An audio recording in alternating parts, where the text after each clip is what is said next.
Recording in progress.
Buenos días a todos. Good morning, everyone. Please have a seat so that we can begin.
Bueno, pero el que falta es mi Chema. Sí. Ahí va la Alicia.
Ahí las primitas.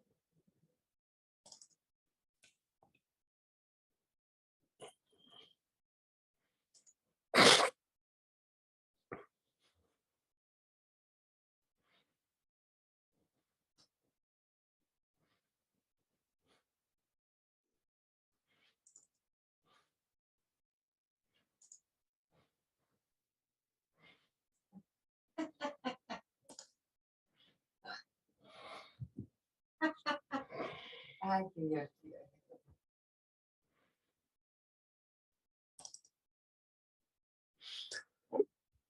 ¿De qué te reí? Del que está ahí con todas las plumas al lado de la Sí. caribeña.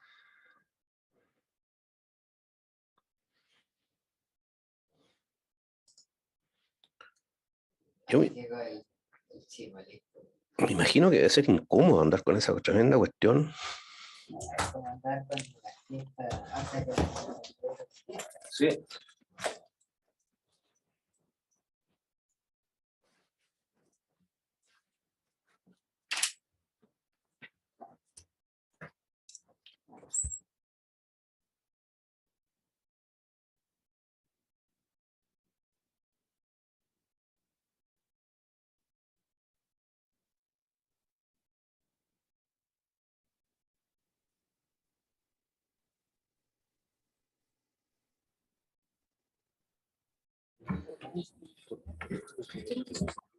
Buenos días a todos. Good morning, everyone. May you all be very welcome once again.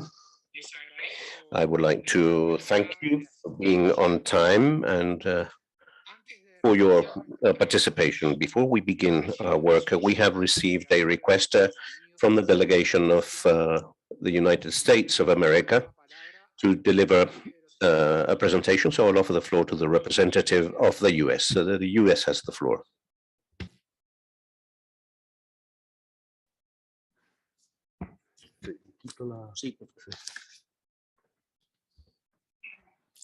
Muy buenos días. Encantado de estar acá. Good morning. It's a great pleasure to be here this morning. It's a great pleasure to participate in this session, and I thank you for the opportunity that you have just given us to address you all. And I thank Executive Secretary Chimoli for his warm welcome and his team for organizing the meeting that we are holding. And thank you very much, everyone. It is a great pleasure for me to be here during International Mother Earth Day, what in some countries in Spanish we call Pachamama. I would like to congratulate all countries in Latin America and the Caribbean for this first conference of the parties of the escazu agreement. I would also like to thank the panelists, Michelle Bachelet, the Executive Secretary of UNEP, the environmental champions and the champions that represent the youth and that are present here today. 52 years ago, during the first Mother Earth Day held in the US, we launched a global movement in our country, which helped to transform the way in which we view the impact that we have on the natural world. In the US, this first day of Mother Earth Day began with this date, which is celebrated until today in the US, and established the Environmental Protection Agency, which provided environmental protection and transparency via laws related to clean air and clean water. These laws helped us to codify, in accordance with our own domestic laws, significant access to information, to the opportunities for public participation and access to justice in environmental matters. The rights established in these two laws are based on the rights that people have to freedom of association, to peaceful meeting and expression. And these important rights also help us to protect environmental defenders. In the US, we have supported for a long time now these rights in the escazu agreement, in terms of promoting appropriate access to environmental information, expanding opportunities for participation and to lead decision-making processes that impact local communities, and guaranteeing effective access of everyone to justice in environmental matters. And it is for that reason that we would like to congratulate countries for taking steps to guarantee that all people, including women, indigenous peoples, and the members of marginalized populations to peacefully exercise these rights. In the US, we would like to continue to share the lessons that we have learned over the past 52 years in terms of our legal framework. And in that sense, we would like to support, through our experience, we would like to support other countries in the implementation of their own laws. We once again applaud the escazu agreement, and we congratulate countries in the region for their commitment in terms of supporting these rights and of working together with others in the region to protect the environment and those that defend it. This is the first international agreement that includes a specific provision that guarantees protection of environmental defenders. And once again, I would like to congratulate you all for this. The commitments and the efforts that you have decided to continue with are today more important than ever. Environmental degradation, the loss of biodiversity, and climate change become even more aggravated as a result of the increase of violence against environmental defenders, and especially in this region. the US celebrates efforts to increase protection and security for those that take measures to protect and promote environmental quality, and we support actions to prevent violence against environmental defenders, including the enforcement of national laws and greater responsibility for that violence. We also greet the more important role played by civil society and by academia in terms of highlighting violence against environmental defenders. In this Mother Earth Day, let us work together so that we can build a more inclusive, more sustainable, and more resilient world. Let us reaffirm our commitments at a regional level in order to protect the environment and empower those that safeguard it. Our actions, be they collective or individual, may create a solid basis to protect the natural beauty of our planet, capable of protecting people and communities all over the world, tackling the climate crisis, biodiversity, and that provides our grandchildren and our children the economic benefits for future generations. Thank you very much. It's a great honor to be with you all this morning.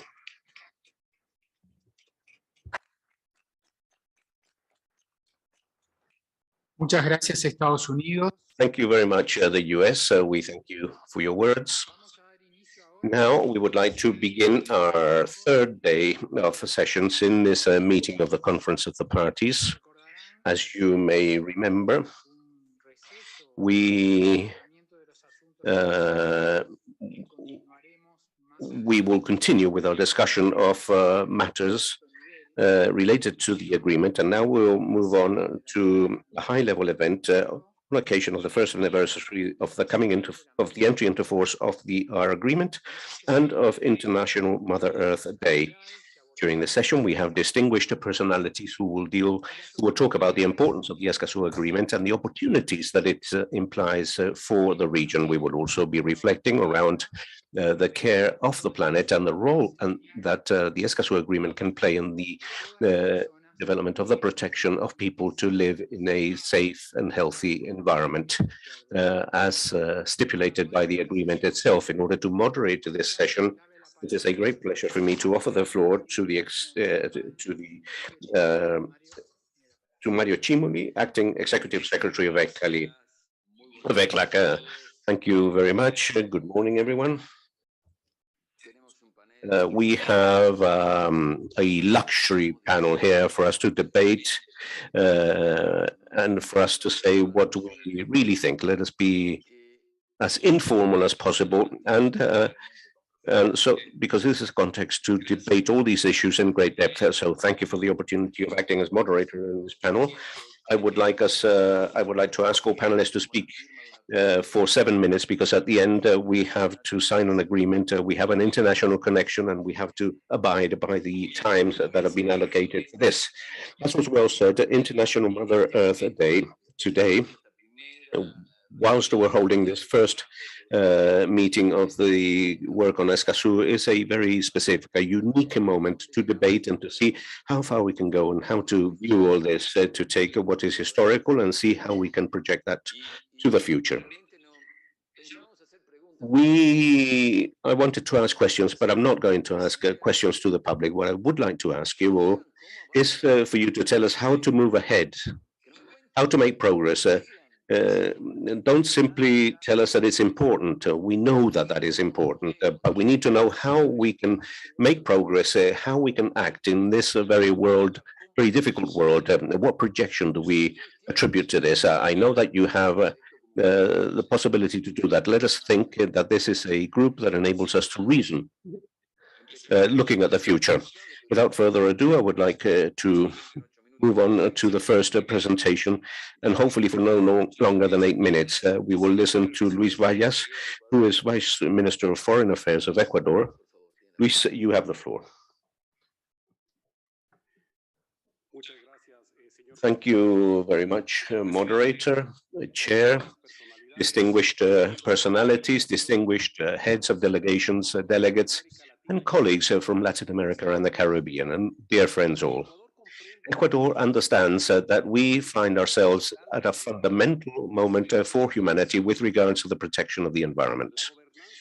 International environmental governance must focus on generating timely solutions that are coherent and participative, that without leaving no one behind, enable us to tackle decisively the environmental crises that impact us.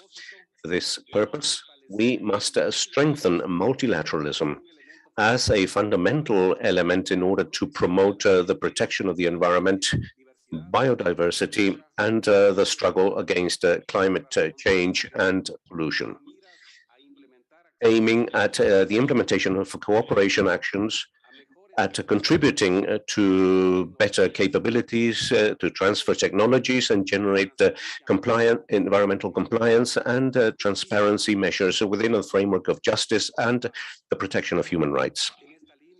Along these lines, Ecuador has evidenced a profound interest in generating actions of environmental leadership, actively participating and contributing constructively to various international fora and promoting concrete proposals, such as the adoption of Resolution 514 of the UN Assembly on the Environment, UNEA 5.2, with regards an international legal and binding instrument related to contamination with plastics, and the resolution in our country, Ecuador, in terms of presiding and leading the Intergovernmental Committee for the negotiation of that agreement.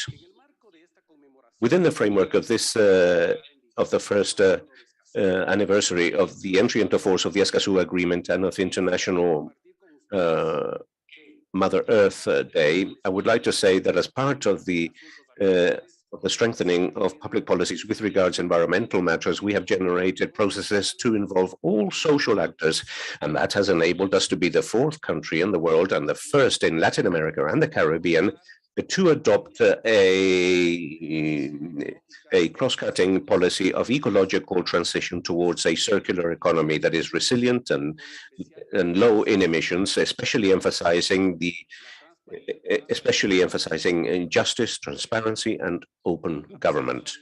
Dear friends, under the participative spirit stipulated in the escazu Agreement, through its visions of transparency, justice, and protection, Ecuador has articulated actions that have been articulated among all state entities, academia, and civil society. And in that way, we have built elements that have meant that our country now has the first action plan of open government as part of the implementation process for the agreement. With these words, and in order to conclude, I would like to commemorate with all of you this first anniversary of the entry into force of the escazu Agreement and of International Mother Earth Day. I'm convinced that multilateral leadership, which is dynamic, will enable us to achieve real solutions for the problems of the planet in order to establish sustainable development between economic growth and the conservation of ecosystems. Thank you very much. Thank you very much, Vice Minister. And now I would like to recognize Alicia Bárcena, former Executive Secretary of ECLAC. My Alicia Bárcena, the floor is yours. Thank you very much and good morning, everyone. I would like to really say how much emotion I'm feeling today at being here. That was my home for more than 22 years, and say that it is a great honor to be on this occasion here, the first conference of the parties to the escazu Agreement. This touches our hearts. And I would like to express my special gratitude to the people of Chile, because yesterday President Boric was here And speaking of what Chile has to do, Chile must ratify this agreement. This is necessary. And so that is why the drive that the president has awarded it and his commitment is a clear signal. I'm honored because today I am accompanied by very special people. Ambassador Luis Vallas, Ecuador is a country that has ratified the agreement. Michelle Angele, Inge Anderson, Maria Noel Baeza, Jacqueline Alvarez from UNEP, and Patricia Madrigada. What a great role you have played in the escazu agreement. And Laura Cerda representing young people. And I would like to recognize Cata Alonso.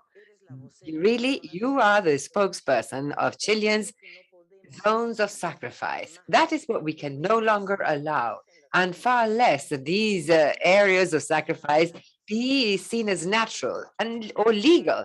And this agreement goes precisely against that. I would like to recognize Andrea Careta, Daniela, Natalia, Tomas, and Andres, but behind them, of these 6 representatives of the public, there are dozens of organizations throughout the region. And that is why to all, I would say that we must recognize you for your tireless effort in order to arrive at this moment. I especially greet Mario Cimeli and thank him for the support that ECLAC is giving this agreement and that will continue to give it because that is how it is. And here is the team that will undoubtedly do it.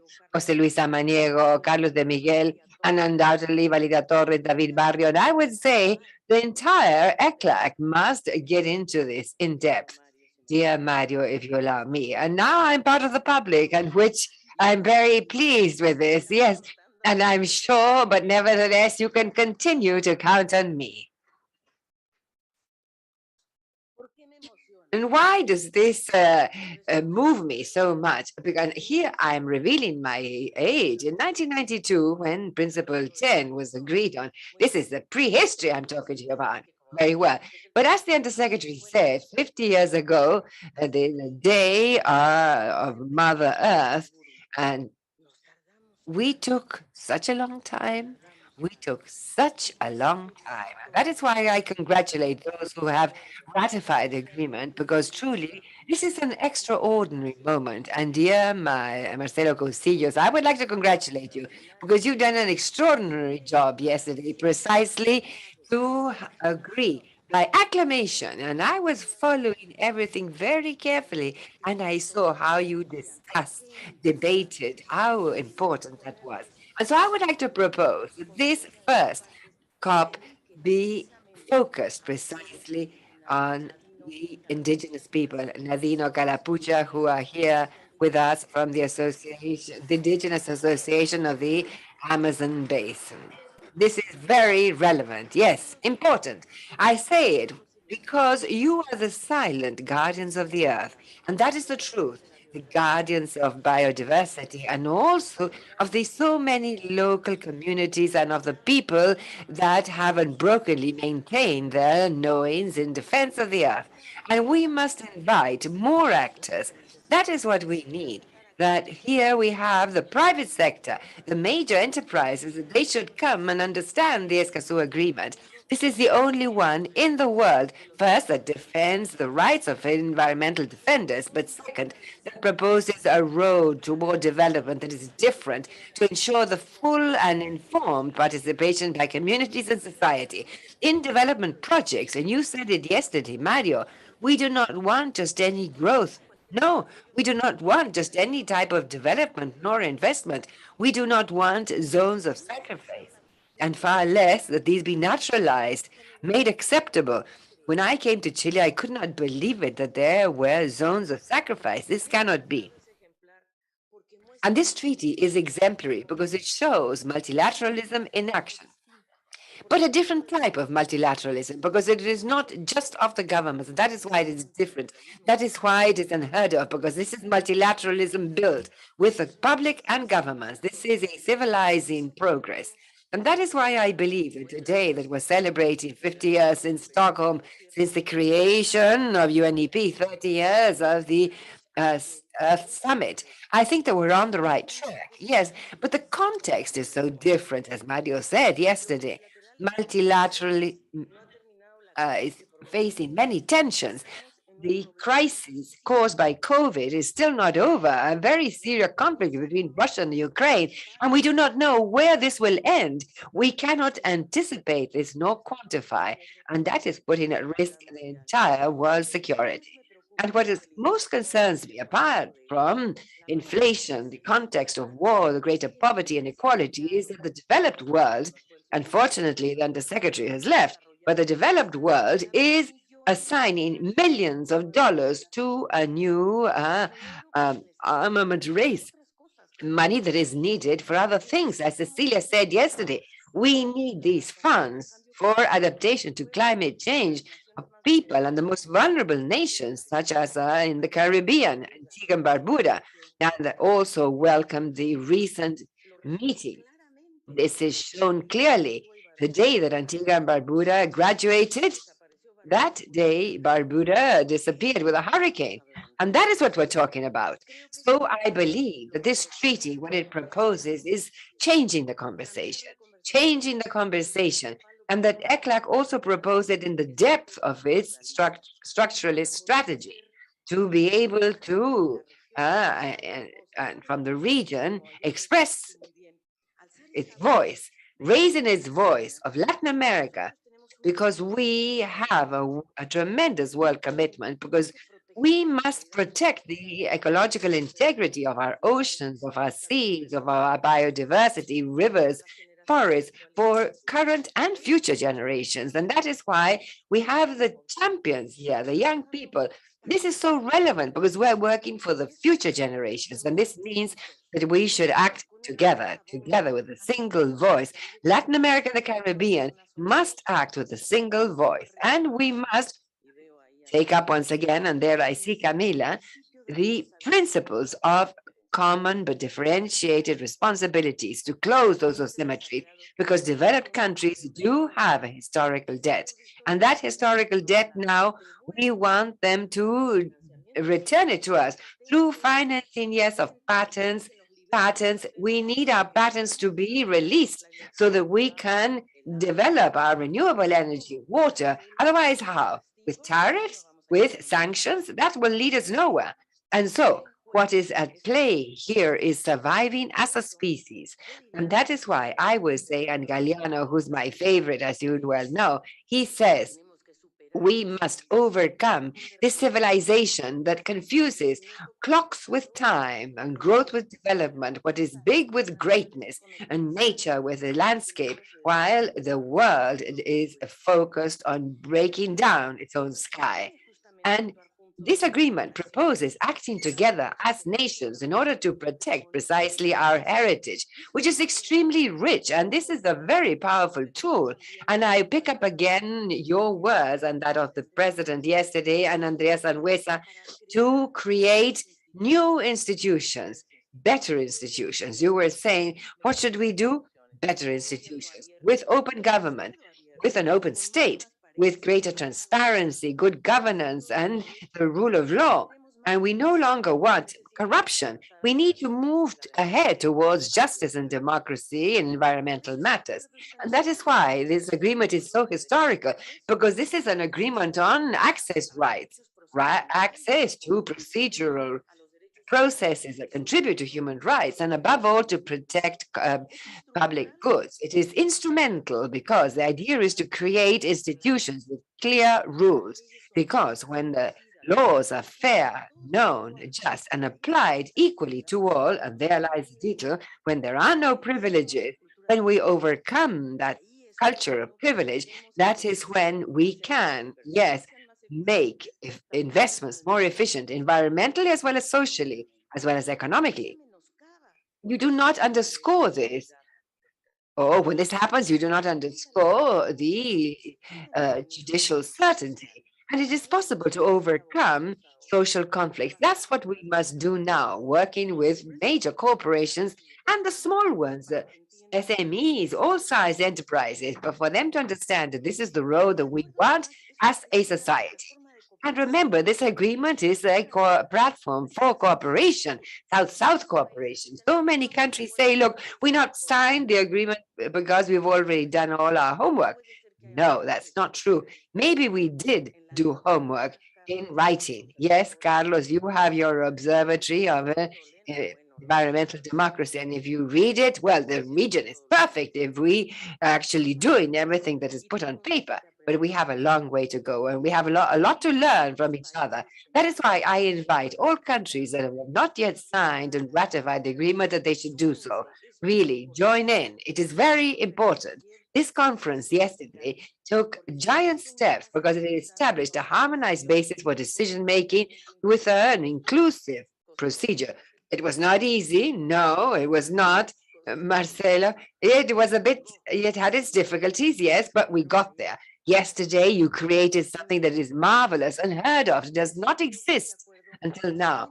And that is why this agreement opens an opportunity for regional integration as well and to collectively address in a fair and balanced way the challenges that today we have, both social and environmental, and leaving behind, above all, this idea that economic progress is based on social depredation or environmental depredation. And once again, I quote Galliano, and with this I conclude, my dear secretary, in order to keep to my 8 minutes. That is that Galliano says he would never allow anything else. I know that the role of moderator is terrible, she says.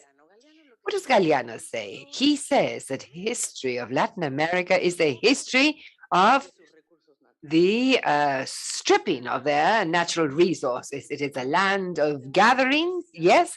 Galliano says many diversities, cultures, traditions, but also of fears, of impotence. We are very diverse in our hopes, but also in our despair. And that is why I join him. And with this, I conclude that hopefully we may be have worthy of this hope.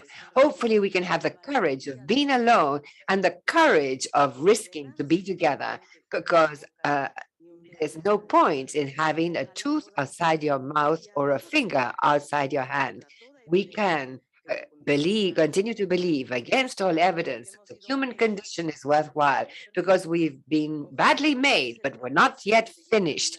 And hopefully we can continue to walk the roads of the wind despite our falls, our treasons, our defeats, because history continues beyond us.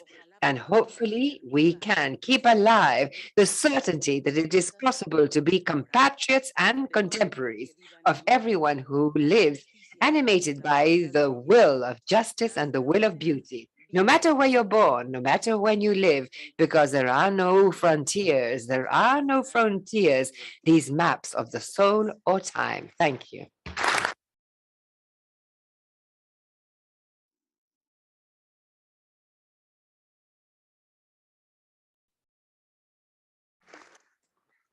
Bueno.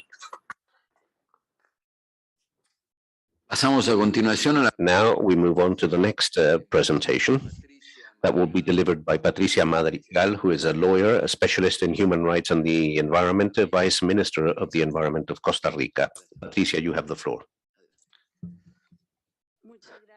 Thank you very much. Thank you very much, first of all, to ECLAC for inviting me to form part of this panel.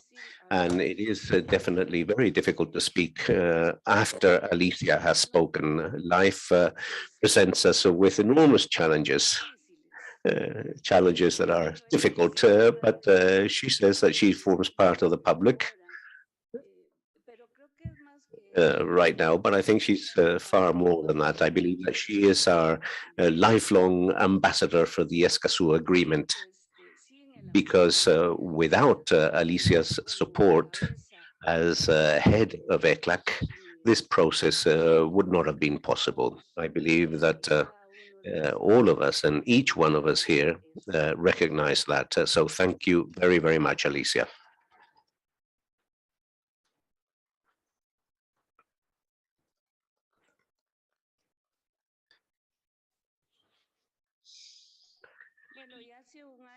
A year ago, indeed, we celebrated the entry into force of this agreement that has been a meeting point, an example of multilateralism, as has been mentioned on several occasions during this meeting. And we have realized that beyond a legal binding instrument, because that was our initial struggle in the process to put forward this idea and to negotiate this idea. In actual fact, this has become a movement that encompasses the whole Latin American and Caribbean region and that grows every day. Of course, we still have a long way to go. We have to disseminate this much more. We have to build much more. But gradually, organizations throughout the region come together. We learn every day to work together and to make decisions based on a consensus, which does not necessarily mean unanimity, and to build those bridges that enable us to make progress. And as mentioned by the US representative, in the 70s, when this celebration of Mother Earth Day was established, we understand the interdependence that exists between human beings, other species, and the planet, and something that our native peoples understood in a far better fashion than ourselves. Article 1 of the escazu agreement has an excellent balance in order to acknowledge those fundamental principles of international environmental law. One single earth is the slogan of the celebration of International Mother Earth Day. 50 years since the Stockholm Declaration, Stockholm plus 50. And in that declaration, what is put forward is the interrelationship between human rights and the protection of the environment. And that is indeed what the Escazú Agreement is all about. Environmental human rights, interdependence, the ecologization, so to speak, of human rights. But what was also established at that time was the concept of sustainable development. That development that does not limit the options of future generations. And with that, we find the principle of intergenerational equality, the protection of the rights of all people and of generations, of present generations and also of future generations.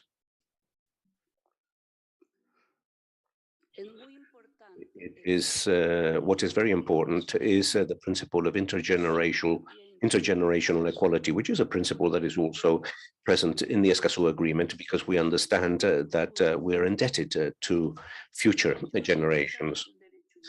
Environmental law is a human right, and compliance with that requires, in turn, the exercise and the voice of all human rights in that interdependent relationship.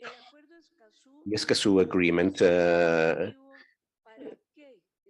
establishes in its objectives what the agreement seeks, but it also mentions something else. It presents us with a roadmap. It points to a road ahead, and that road is based on not being afraid of others, of doing away with fear of those that think differently, of understanding the diversity of this region, of the cultural diversity, which is what led us to begin with this Escazú process, so that we could have our own instrument, recognizing our differences, but consolidating our common objectives.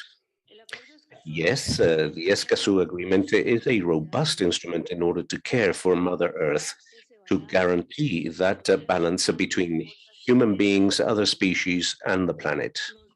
It provides us with the tools of access to information, to participation, and decision-making, access to environmental justice.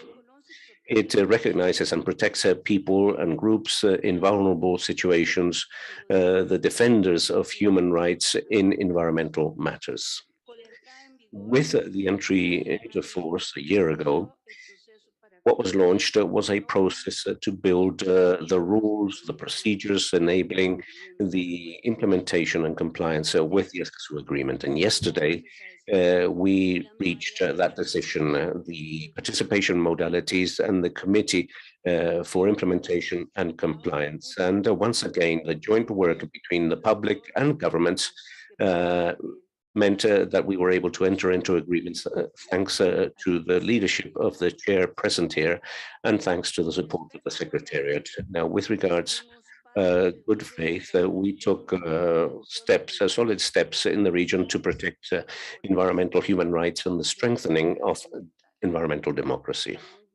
We are advancing adequately. There's still a long way to go, but the road ahead is clear in terms of how we have to make decisions, how we have to negotiate in order to achieve the strengthening in the region. Thank you very much.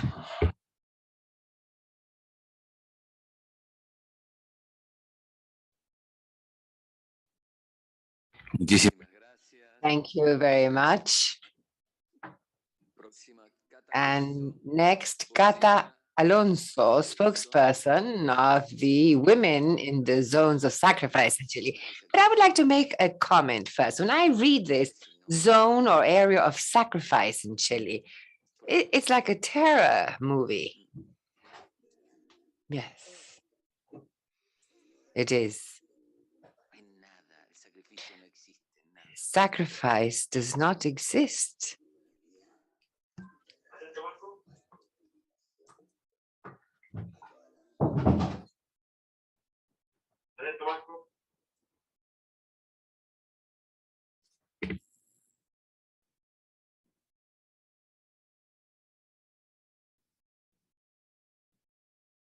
A los que se les prendieron, por favor, apaguen. If your microphone was turned on, please turn it off. This of the zone of sacrifice, as well as all the microphones. There's something like opposition to this. Please turn your microphones off if you are not going to take the floor now. Thank you.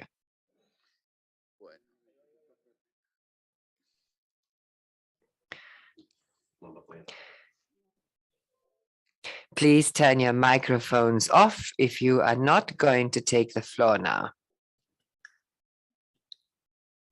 In fact, the only one that is going to speak now is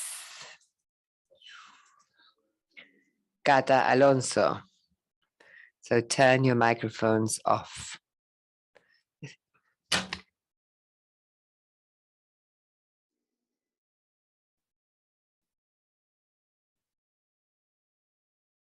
Aló, aló. Tú quédate. 1, 2, 3.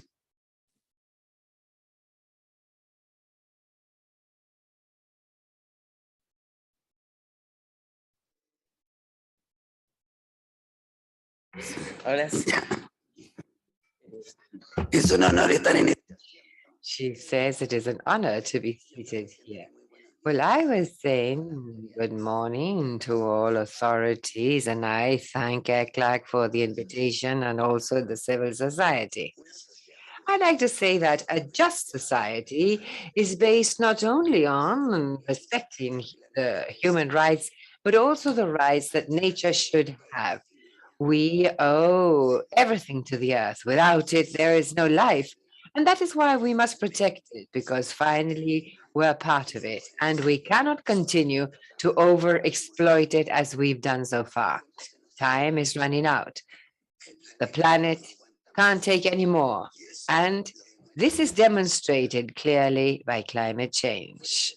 And that is why it's so important that our country has signed the escazu agreement and ratify it, which comes to protect the environment, giving us access to early and timely environmental information, citizen participation in environmental decisions in our territories, access to justice for environmental defenders, and thus be able to continue acting safely without threats or death, something that so far has not happened.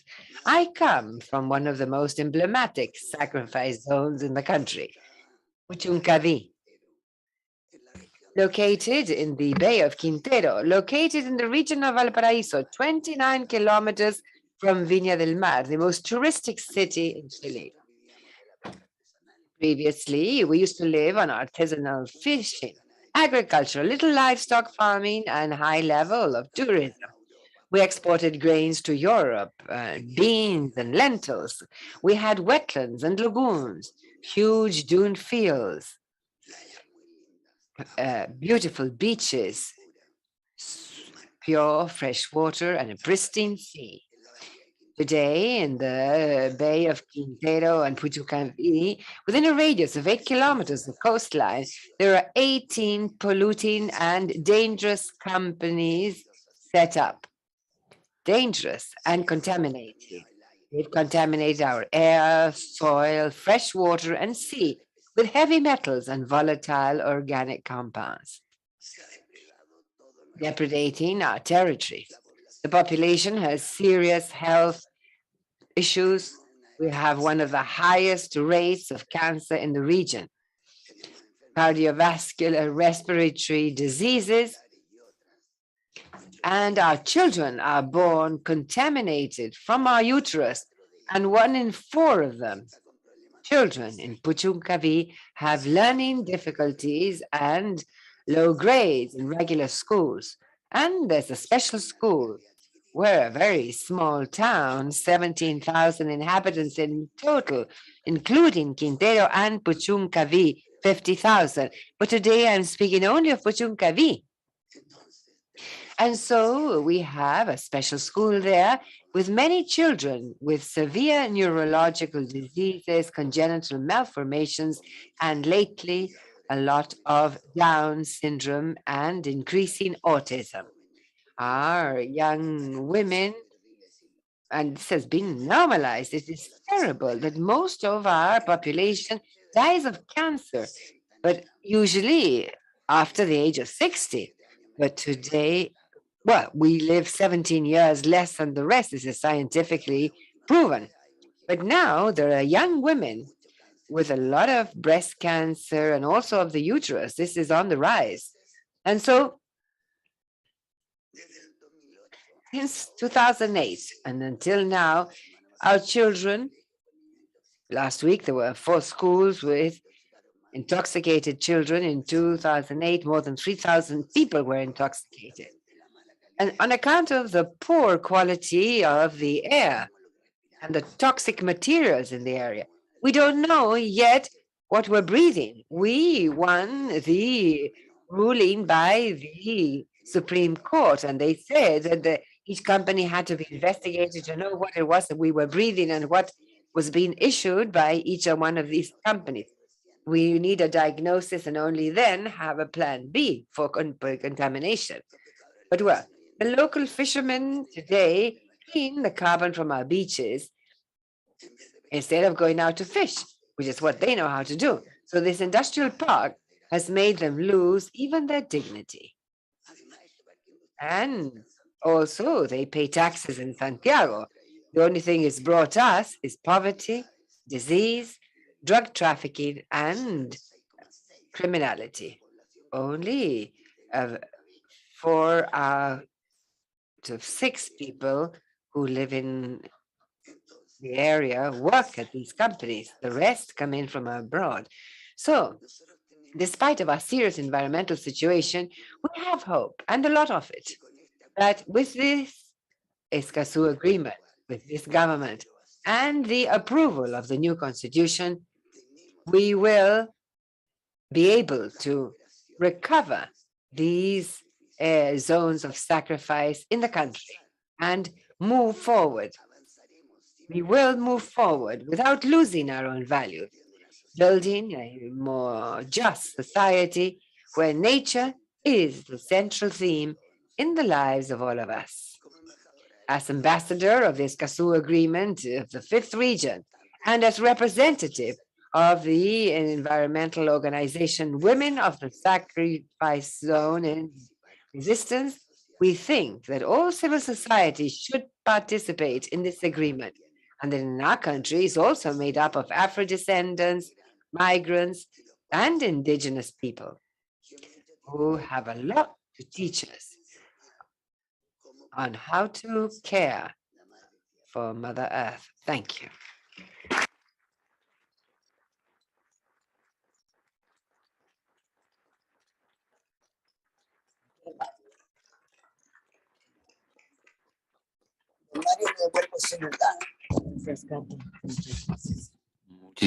Muchísimas gracias. Thank you very much, Cata.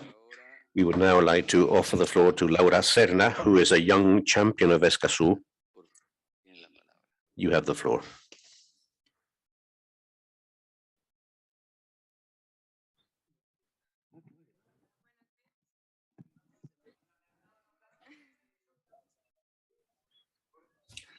No, mejor ir.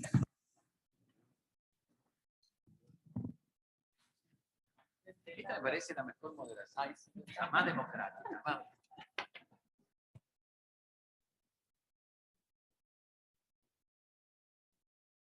Muy buenos días para todos y todas. Good morning, everyone. A special greeting for ECLAC, and thank you very much for the invitation.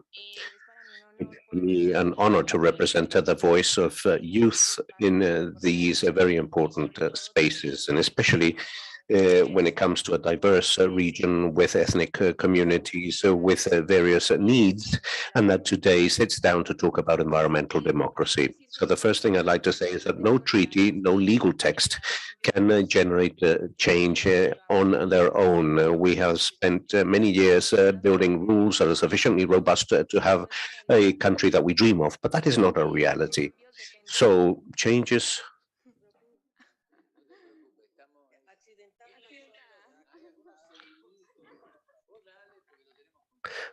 Please go ahead. We have some enemies here, but we have them under control. So let's hope that they can also form part of this change, that they know that around this table we're all welcome, because we, at the end of the day, we're a single society and we all have the same needs. I was saying that it is evident that the texts that we have are not sufficient, but not because they're not developed adequately, but because they require flesh and bone actors to make this a reality.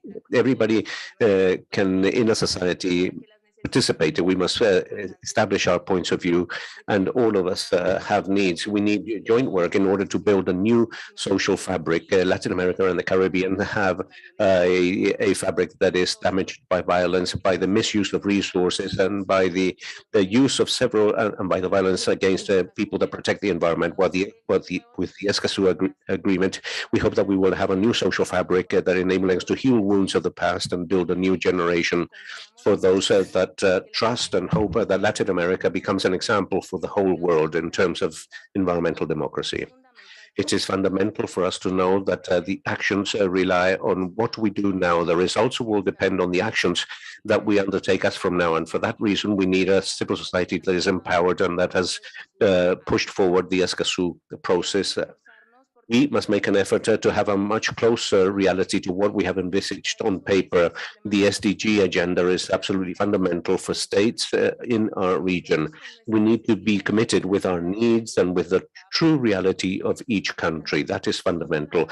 Escazu is an agreement on human rights, as we all know, dealing with the environment that combines the balance between protection of the environment and the protection of human rights. Its essence is to struggle against inequality, discrimination, and to guarantee that all people live in a sustainable environment. To guarantee the protection of resources requires environmental democracy, citizen participation, information, and the strengthening of all institutions that we know. We cannot speak about justice in environmental matters if institutions do not provide justice. If our defenders resort to them and what they find are closed doors, or whenever young people wish to gain access to information that information is practically impossible to read, we must break down barriers and build more bridges.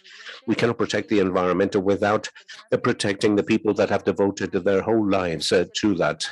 Conservation implies conserving first human beings and those that have devoted their lives to build and preserve what we have today. To protect the protection of our homes requires efficient action, and as generations and as Latin Americans and as young people from the Caribbean, we're committed to that. We know that the process has been difficult, and we're not a generation that simply wants any change. We have been fighting for that as from a coherent, consistent, cross-cutting and diverse leadership. And we want our voice to be heard through the escazu agreement and to be replicated, but not only to say that young people participate in this agreement, but so that we can also undertake a process of passing on this flag to future generations, because we're already thinking about that. There is no other time, there's no other way of going about this, but we have to work together jointly. As youth, we hope that this first COP, where we can celebrate a Mother Earth Day and citizen participation, is only the beginning, a first possibility for young people.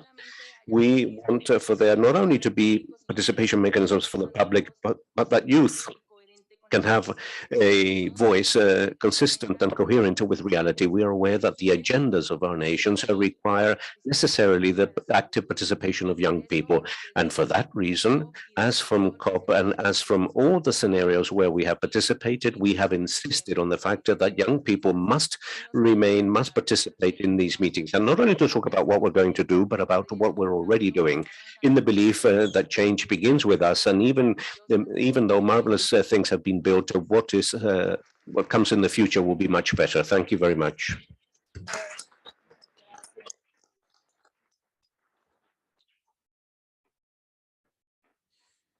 Muchísimas gracias. Thank you very much. And now, Nadino Calapucha, coordinating body of indigenous organizations in the Amazon Basin. The new rule is that everyone should come and speak here. This is the speakers here.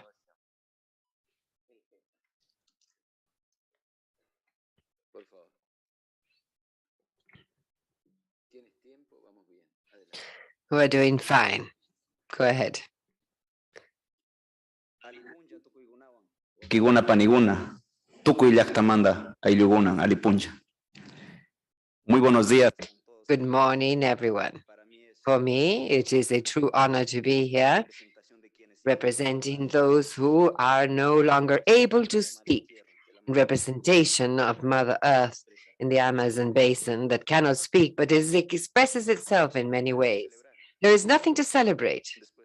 After 5 decades of having declared the International Mother Earth Day, this is our first celebration of having approved the escazu agreement. And that is why I would like to dedicate a minute of silence to José Tendesa, Ulises Rumiche, who was murdered the day before yesterday in the Peruvian Amazon, and who merely defended his community. He defended the Amazonia, the interest and the constant fight of women, and he was murdered. And so for them, I would like to ask you for a moment of silence.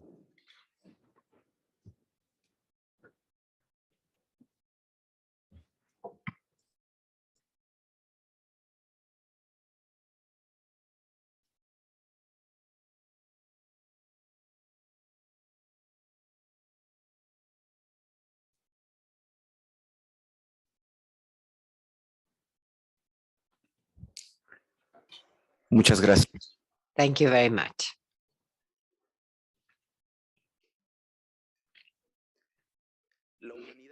Humanity and the planet have reached the point of no return. Many speak of climate crises, economic crises, but we must be realistic. There is also a social crisis. There is a crisis of unity, a civilization crisis.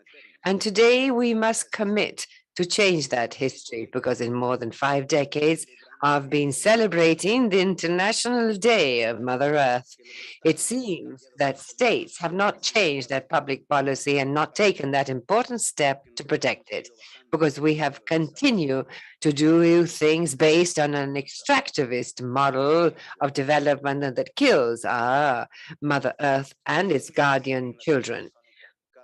They say that in the Amazon basin, every 2 days, a defender is murdered for defending the Mother Earth, Amazonia. The scientific panel for Amazonia says that Amazonia has reached the point of no return because already 22% of the Amazon biosphere has been devastated. And we all know that Amazonia is considered to be the biological heart of the planet.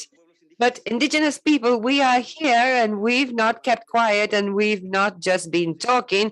We have come up with proposals. And so last September, within the framework of the World Congress of Protected Areas held in Marseille, indigenous people for the first time brought a motion, 129, that was approved to protect 80% of the Amazonia until the year 2025. And so there are degraded areas, deforested areas, because we've reached the point of no return. And that is why I would like to make a call to the states, parties to the agreement, the agencies, and above all, ask our sister to be our godmother in order to achieve this aim of protecting 80% of Amazonia until the year 2025. You are invited. Let's go, she says.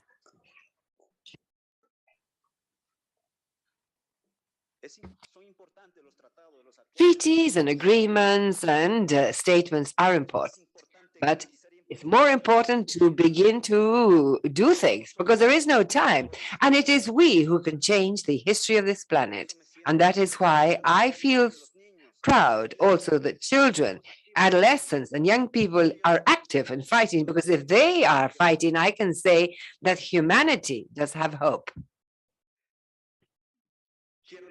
I would like to underscore this, that we've reached the point of no return. And as I said yesterday, many scientific studies say that the best conserved biodiversity of the planet, 28%, is precisely in the territory of the indigenous people. But this has not come free of charge. No, it's cost us persecution, murders. And we continue to be merely news and statistics. We cannot continue like that. We, as defenders, we fight. And often we have cried because we've lost sisters and brothers. We've seen our mother jungle deforested, exploited, but we have dried our tears and we have stood up. We've learned tongues that are not our own, to be in spaces such as this to say what is still happening in our territory, because we believe that these hundreds of years is sufficient time to be able to build together among indigenous people, this diverse America, among the Afro-descendant Quilombolas, blacks, to be able to build a world of the size of our dreams.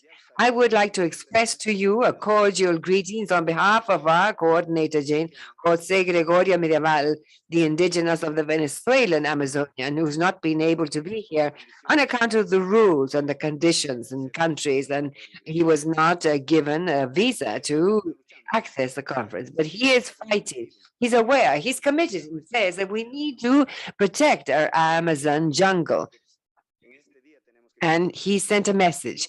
Today, we must commit to and cannot merely speak of fighting against climate change if we do not guarantee life, if we do not guarantee the rights of the defenders of Mother Earth. The time is right. There is no time. In Glasgow, within the framework of COP26, many states committed to this. We've left a clear message that the indigenous people, being the best guardians, not only of Amazonia and our territories, but of the life on this planet, we cannot continue to be excluded, made invisible, murdered. Studies show that of the global climate funds dedicated to fight against climate change, barely 1% actually gets to those who defend and fight in favor of climate change, and most are lost in the blue tape of governments, of states. And so we have clearly said that indigenous people are here to work as partners. We have the knowledge, we have the knowing, we know the territory, we are fighting, but what does humanity do? What are states doing in favor of indigenous people and Mother Earth? And there it is. The month of January, after the COP, I was able to talk to the Minister of the Environment of the UK, Samuel Smith, and he was saying precisely, I was saying precisely that today. We must take this step to fight together, to fight against climate change. We must be partners between indigenous people and governments. And he said, no, we cannot be partners because, in fact, we are your beneficiaries. And so the discourse is changing, yes, but it is necessary to urgently change the direction of this planet. And that is why I would also like to invite all members to minimally, at this first COP, should kick off properly, recognizing at the very least a working panel to ensure the full and effective participation by the indigenous people, the guardians of the territories. Thank you.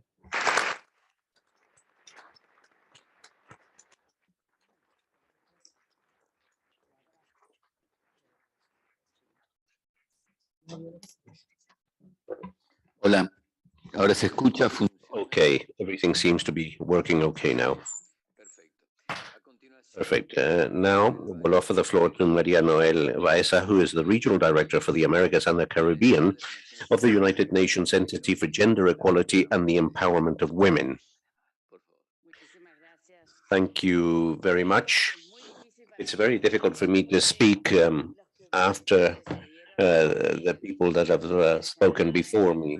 I am very impressed and very happy to be sitting around this table, listening to you all so that we can continue to work together. I would like to say that Alicia is a very good regional public, as has been confirmed by Nadino, and therefore Alicia belongs to us all. So I would like to greet you, Alicia, during this first meeting where you're acting as the public, but you will never be just the public. And I would like to thank you for all the support that you have always given UN Women, our mandate, and the women of our region.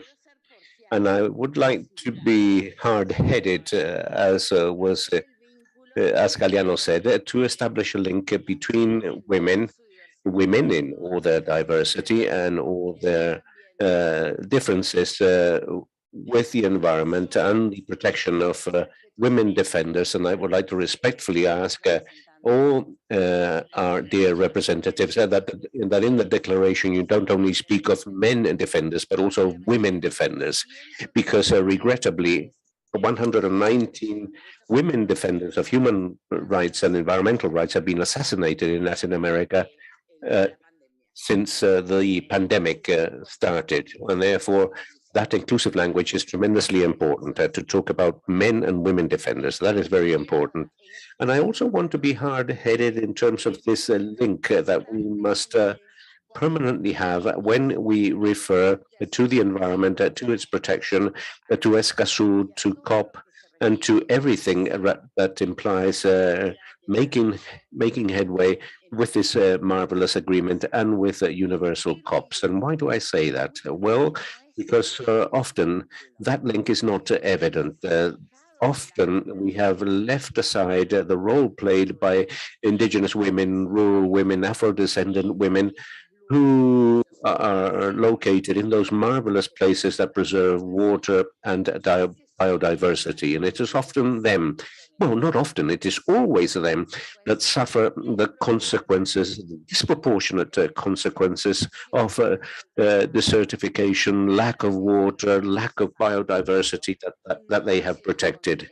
And that they are not taken into consideration. And therefore, let us not replicate those patriarchal, discriminatory models. So when we talk about protecting the environment and protecting our biodiversity.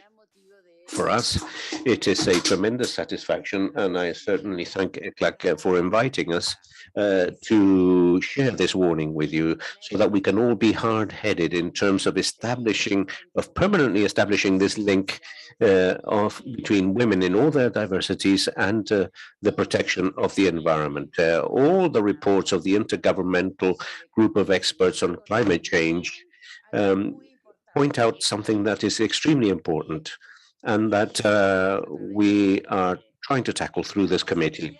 We are ransacking the resources of our planet and the resources of our region. The best scientists of the world have warned us that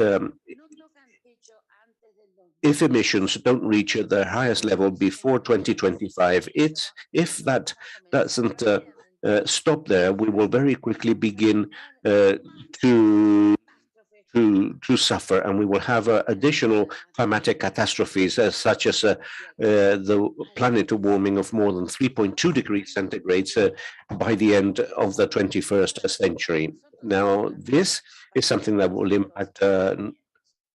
impact us, but also our children and grandchildren. During this Mother Earth Day, we call upon you all to recognize the fundamental link between gender, the environment, and security, and to implement feminist, inclusive, intersectional climatic solutions that places the care of the earth and of people as a fundamental pillar, aiming towards the sustainability of life that is so important. And that is why the Regional Conference on Women that will be held in Argentina in November of this year summons us to caring for the environment and of people. Escazu is the only treaty in the world that defends this, and therefore I would like to congratulate the state parties and an invitation for those that haven't yet ratified it to do so. As has been discussed very clearly in the Committee on Juridical and Economic Affairs of Women, the CSW, in its 66th version. In other words, for 66 years, we already have this fundamental forum for women in the UN that was held in March of this year. We have established an interrelationship between our responsibility of being able to strike a fair balance between the harmony of nature and the needs of women. It is known that gender roles, socially constructed, means that women and men relate differently with the environment, and this results in a disproportionate impact upon the environment, as I said beforehand, as a result of climatic change. The actions undertaken to mitigate climate change can reinforce existing inequalities and even exacerbate them, but they can also be viewed in a constructive manner in order to contribute to that gender equality which we so dearly require. One of the measures that leads to the transformation of roles, something that is vitally important, is to guarantee full equal, effective, and significant participation of women, girls, and teenagers. And that is why I'm so happy to see you all here with us today, because we need solutions in order to reduce those environmental risks of natural disasters. And I would also like to congratulate the high authorities of Escazú that have been inclusive and that are listening to that demand. Hopefully more feminist organizations will be able to be present in these meetings so that they can establish that interrelationship between women and climate change.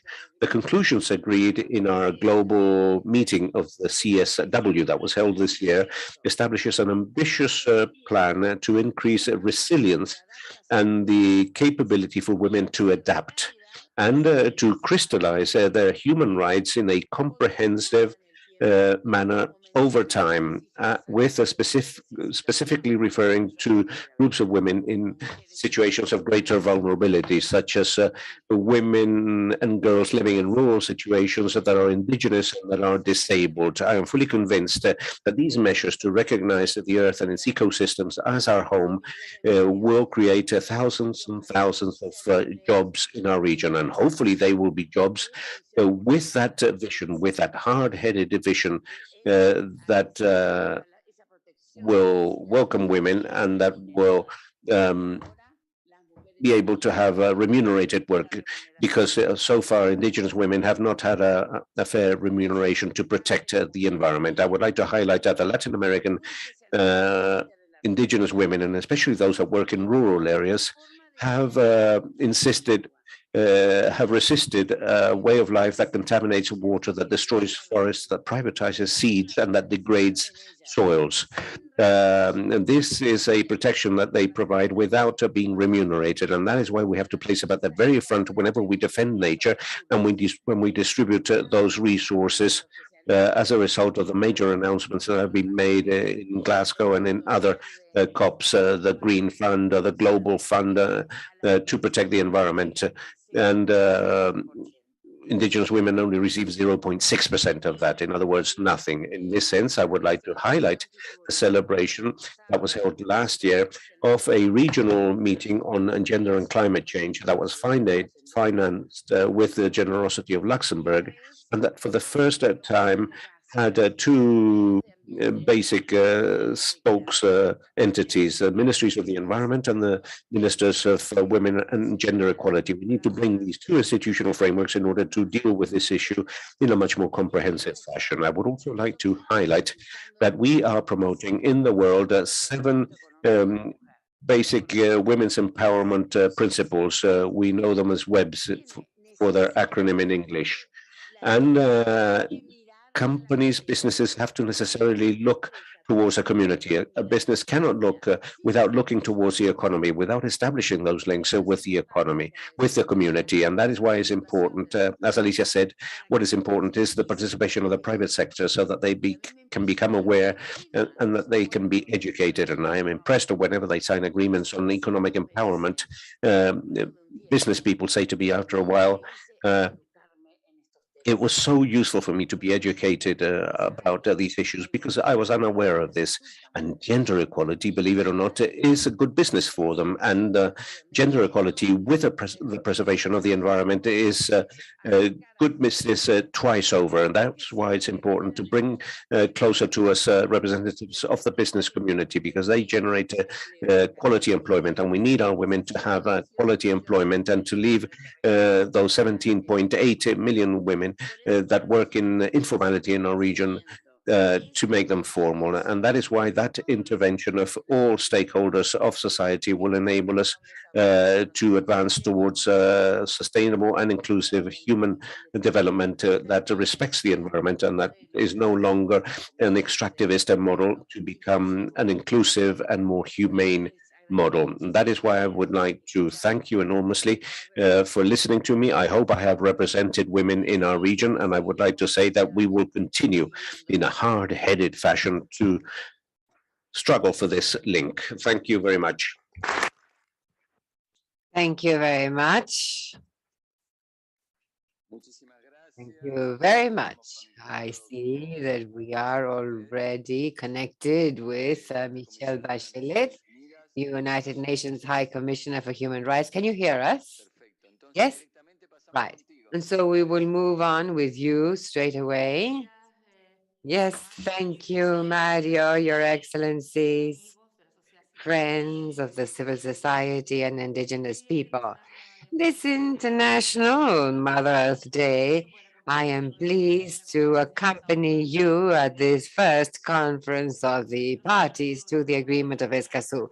First, greet the states that have ratified this pioneering agreement, showing their leadership in the region and the world in search of new tools to protect the environment and the defenders, and urge those states who have not yet ratified to do so soon.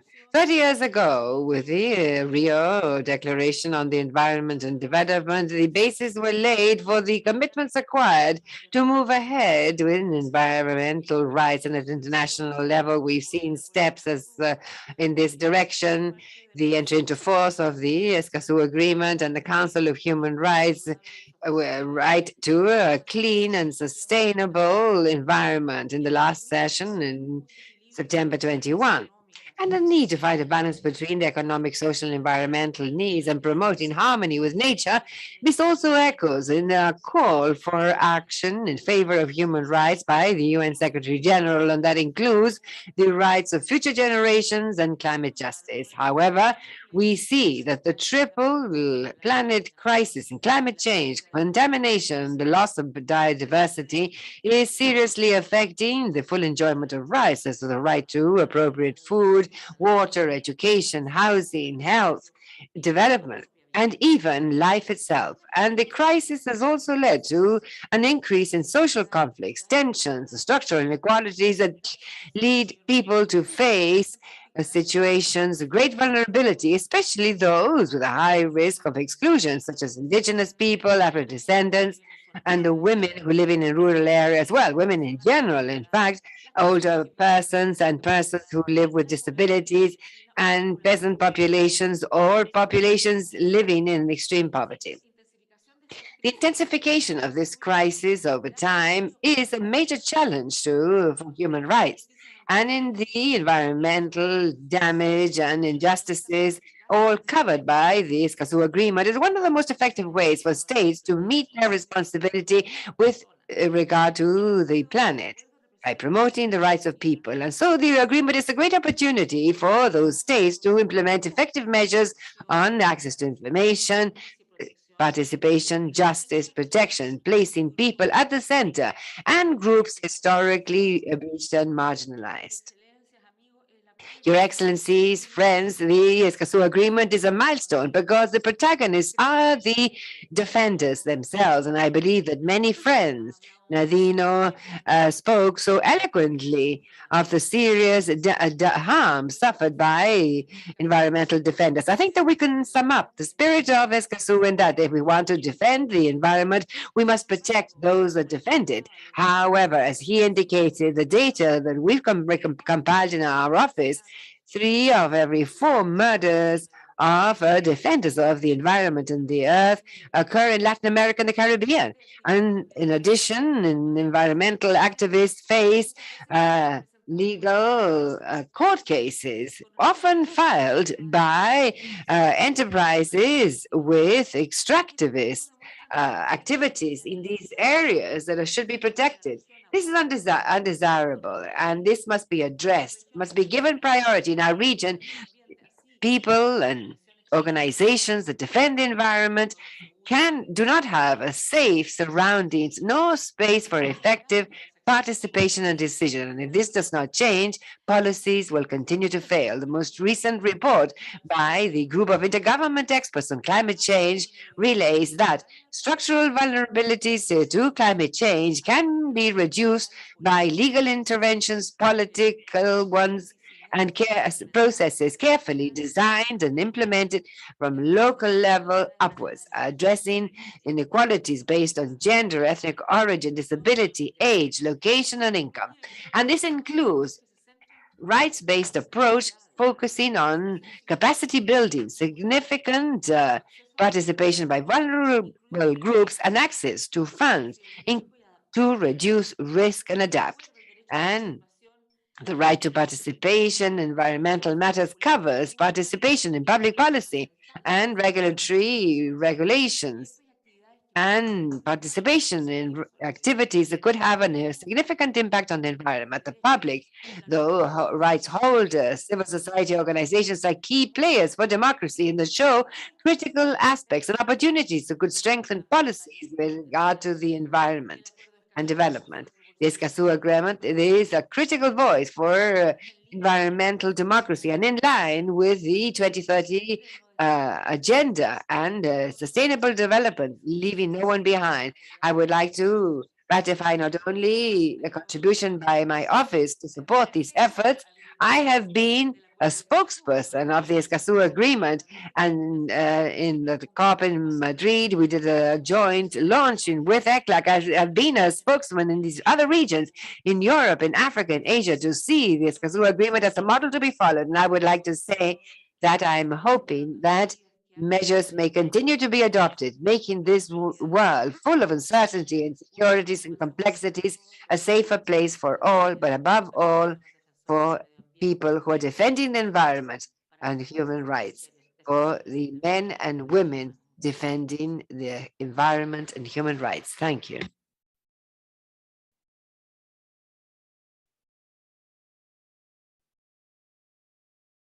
Muchísimas gracias. Thank you very much. And now we will sign part of this agreement and something that emerges from this meeting. For ECLAC, it is truly very important to have a position about this and to have an agreement that Alicia worked on and that will be signed now. It has already been signed by the High Commissioner for Human Rights. I would like Jan Yarad to come here to be close to us when we sign this. This is an important moment, ECLAC, with regards to human rights, and with the High Commissioner implies a great step forward. We'll move on to the signature now.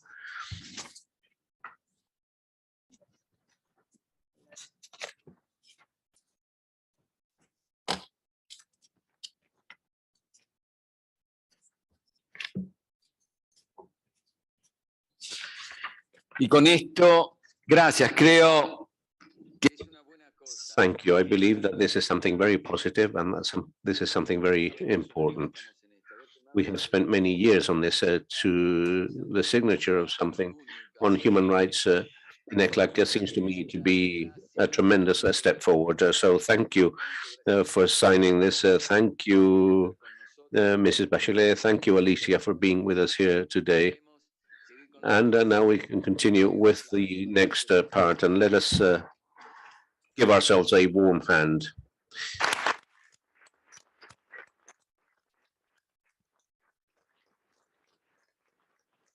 bueno, vamos al cierre. We have an important message left by Inger Anderson, who is Executive Director of the United Nations Environment Program. So let's move on to that video message.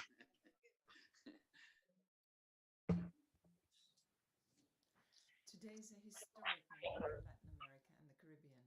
The first conference of parties of the escazu agreement marks a step change in dealing with the triple planetary crisis, the crisis of climate change, the crisis of nature and biodiversity loss, and the crisis of pollution and waste. The conference also marks a step change in building a healthy environment for more peaceful, inclusive, and sustainable societies.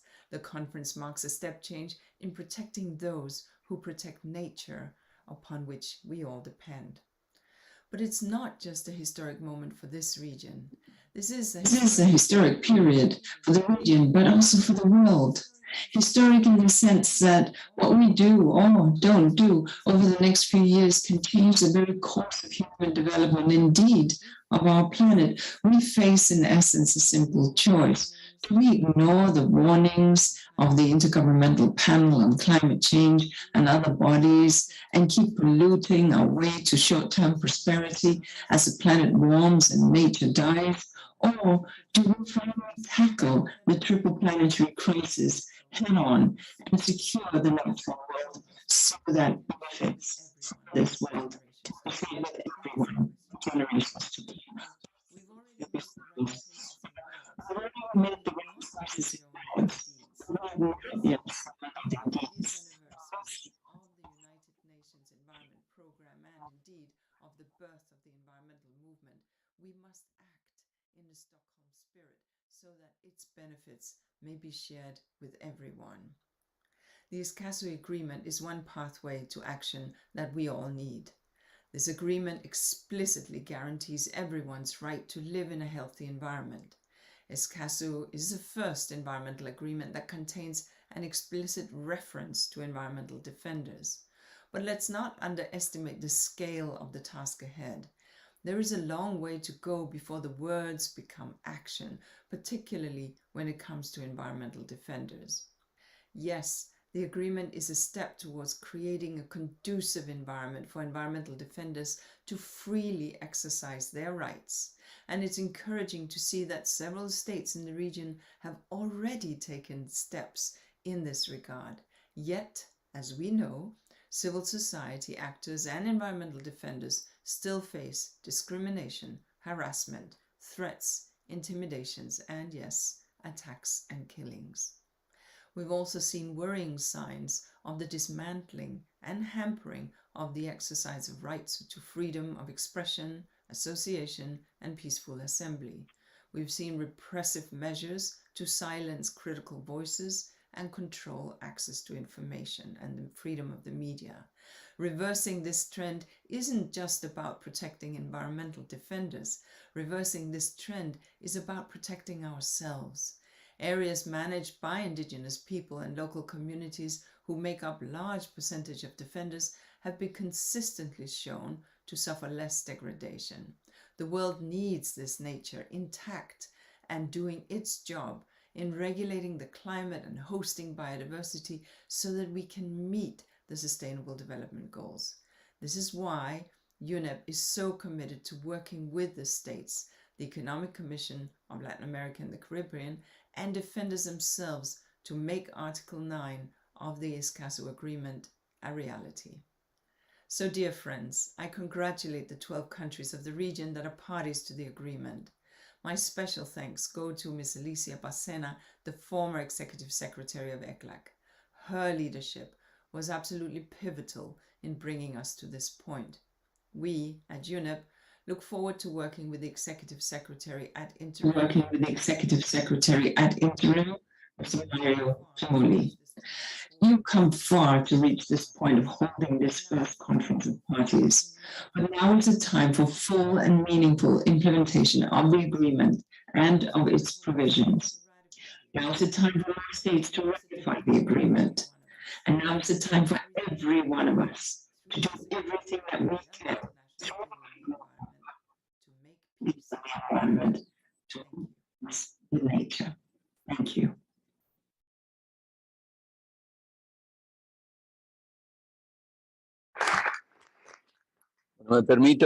Well, I too would like to thank Jacqueline Alvarez, who's the regional director of UNEP. And yesterday we had an excellent day's work at ECLAC with them, and we will continue to head obstinately.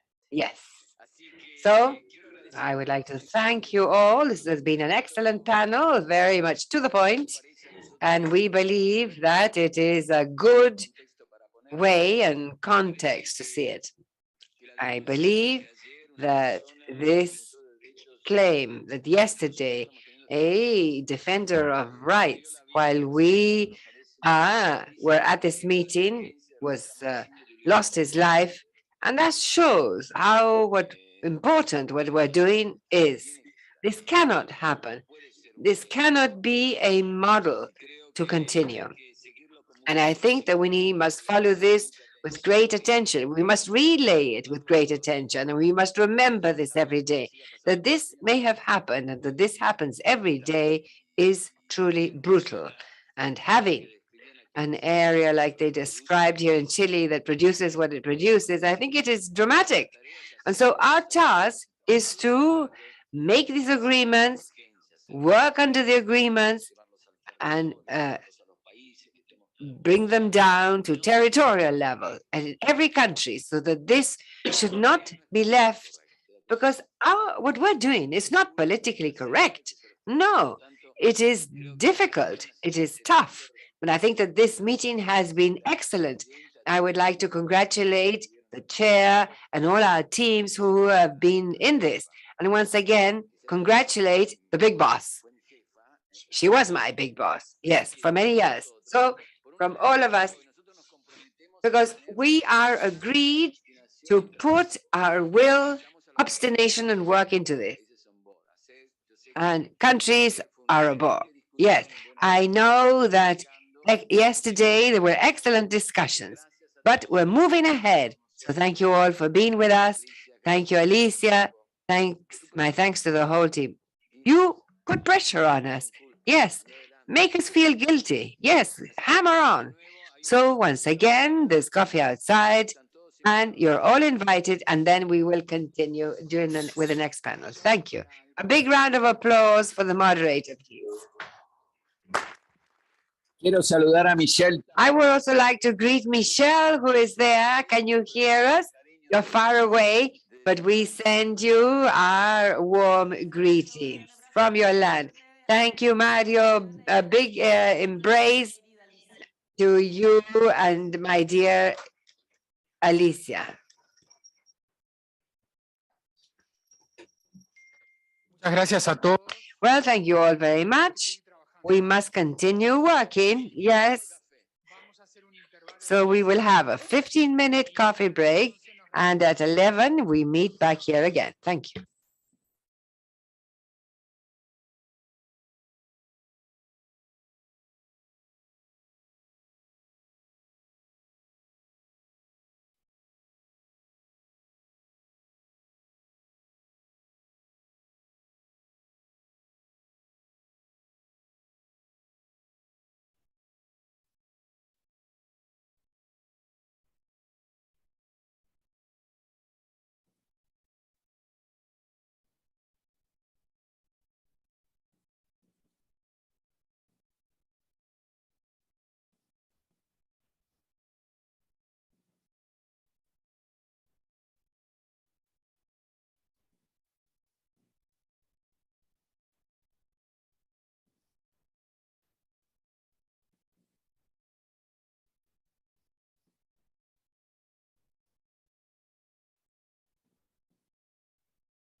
Sí, sí, uno, dos.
Les agradezco si van tomando asiento. Please have a seat so that we can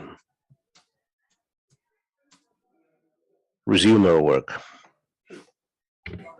Vamos a reiniciar el trabajo matutino. We will resume this morning's work.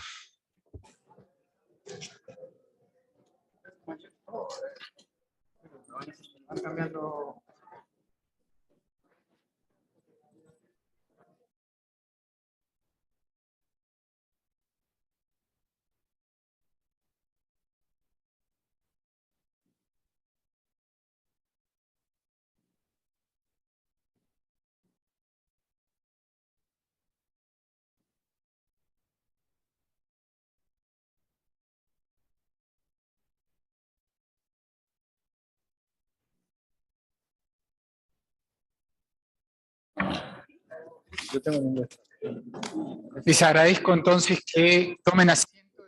Please have a seat so that we can begin. Y los invito entonces ahora I would therefore like to invite you now to resume our work with point 3 of the agenda, which is financial provisions that are necessary for the functioning and implementation of the agreement. Articles 4 and 15.4b. On this occasion, we will focus on financial provisions that are necessary for the functioning and implementation of the agreement, including the fund, the voluntary fund contributions and other aspects. With regards to financial provisions, it is worth being aware that Article 14 of the agreement establishes a voluntary contributions fund to support the financing of the implementation of the escazu agreement, the functioning of which shall be defined by the conference of the parties. Its second paragraph establishes that parties may make voluntary contributions to support the implementation of the agreement. And it adds in paragraph number 3 that the conference of the parties may invite other sources to contribute with resources to support the implementation of the agreement. In Article 15, that establishes that the conference of the parties in paragraph 4.b in the first meeting will discuss and adopt by consensus the financial provisions necessary for the functioning and implementation of the agreement. And when it comes to compliance with this mandate, that is precisely where we find ourselves now. We have reflected around this issue in the past. You may remember that in the first meeting of signatory countries held in 2019, we became aware of other financial arrangements, such as the ones that exist in the Minamata Convention or the Aarhus Convention, as well as the rules that are applicable to fiduciary funds within the framework of the United Nations. We held a virtual meeting on August 25th, 2020, and in the second meeting of signatory countries, we devoted a session to this matter. In addition, we established a working group led by Antigua and Barbuda, Argentina, and Mexico. On the other hand, we also advanced in the social and economic fund to recognize this agreement and to obtain means of financing. In pre-COP held last March 4, we were able to exchange with you, views once again with you around this matter, and we decided to advance in a draft decision, which was in charge of the coordinators of the working group.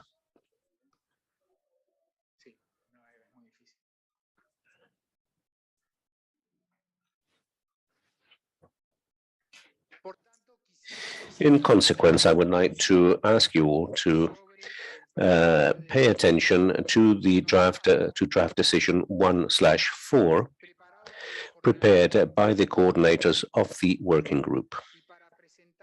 And in order to present this draft, I would like to ask Camila Cepeda, Director General of Global Issues of the Ministry of Foreign Affairs of Mexico, whom you already know, to take the floor and introduce this draft decision. Mexico, please.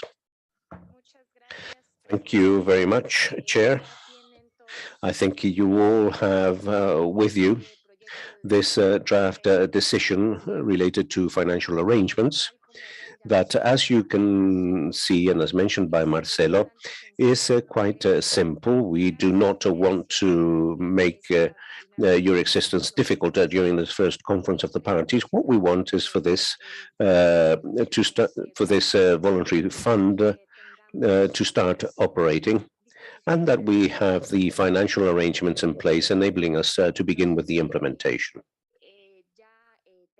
We already have a two-page text here, through which we remind you of several of the articles of the agreement, where we establish a voluntary contribution fund. There are no greater considerations around that.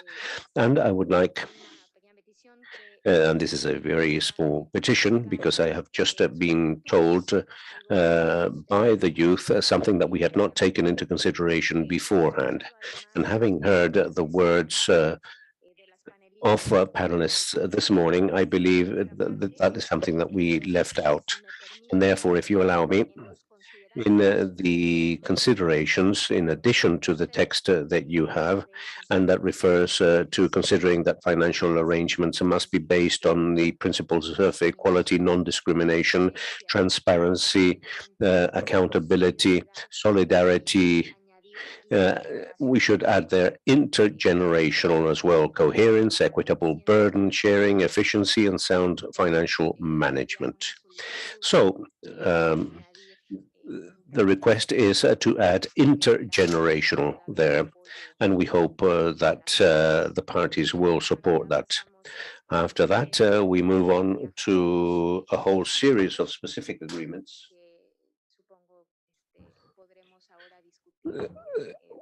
and that we will be able to discuss. And something else that we would like to add in paragraph number 7, to request the Commission for Latin America and the Caribbean to allocate additional resources to support the agreement from its regular budget, and that this also includes the idea of intergeneration in this point. So I apologize for not including that. Maybe we should move on now to discuss the text. Thank you, Mexico. Well, in consequence, we have a document, and with the comments that Camila has just made, I'd like to open up the floor. If any delegations has a comment to make or observations about the draft decision. Chile, you have the floor. Thank you, Chair. Good morning. To all our colleagues and delegations and the public. I would first of all like to express my gratitude as from Chile, as an observer country, for this proposal, which we feel is very adequate and that we fully support. I would also like to thank Mexico for its presentation, and we believe that the modification that is suggested is very adequate with regards to the concept, the intergenerational concept. Perhaps within the same framework, I would like to share a couple of observations and suggestions in order to enrich the text. These are minor suggestions, albeit important. The first one has to do with paragraph 5, and we would like to discuss in greater length the role played by the presiding officers in leading a debate around access to possible sources of financing. We believe that debate by the presiding officers could be enriched with the contribution of the parties that could consult the civil society and the public in order to identify the needs and the gaps that each context has, regional or national. And for that purpose, we would like to suggest, if you allow me, Chair, to suggest a very brief text. It's only 2 lines where which would come after paragraph 5, which would say that COP invites the parties within the framework of its implementation and initiatives of the agreement to communicate its gaps and its implementation gaps and needs in order to guide the debates that have been mentioned in paragraph 5. I could also read the version in English if you want. The version in English would say, to assess and communicate their implementation gaps and needs in order to guide the discussions and indicated in paragraph 5. So the idea is indeed to help the presiding officers to find additional reasons and better justifications precisely aimed at finding those additional sources of financing. That is the first proposal that we would like to submit to you. The other proposal that we would like to submit, and this is my final suggestion, is that on day 1 of COP, during the first day, a delegation, the Mexican delegation, generously announced a contribution to the voluntary fund, and we believe it would be adequate to express our gratitude to Mexico for that contribution. And in that same text, invite other parties to follow suit. I believe that there will be a political declaration here, a political statement. Maybe we could include that there, or in this decision on financing. But we feel that it would be necessary, fair, and also useful for other countries that could feel encouraged to follow Mexico's good example. Thank you. Thank you, Chile. Now we offer the floor to Panama.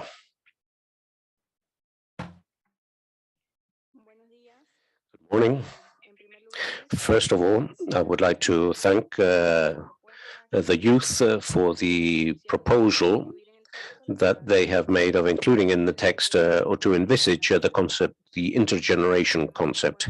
We look upon this concept very positively, and we feel it should be included in the text because we feel that taking into consideration the participation of the younger generations is invaluable. We cannot, because of their contributions, and so we definitely support that initiative. Thank you, Panama. Argentina. Yes, thank you very much, Chair. Likewise, as expressed by the delegate of Chile and Panama, we would also like to support and thank the youth for the proposal of including the criteria, the intergeneration criteria, in this decision, in this draft decision. We feel, as we have mentioned previously, that it is very important to have the participation of the youth. Otherwise, well, because this enriches our own perspectives. Likewise, we also support the proposal made by Chile in terms of including a paragraph where we express our gratitude to Mexico for its contribution. Maybe that could come before paragraph 4, because after that we refer to inviting the party signatory countries and other states and organizations to contribute with voluntary contributions. So perhaps that gratitude could be expressed in a previous paragraph, and after that move on to the paragraph with the invitation. Thank you for Argentina. With your support, then, we incorporate Chile's proposal. If there is no opposition, we would then draft a paragraph between paragraph 3 and paragraph 4, expressing our gratitude to Mexico.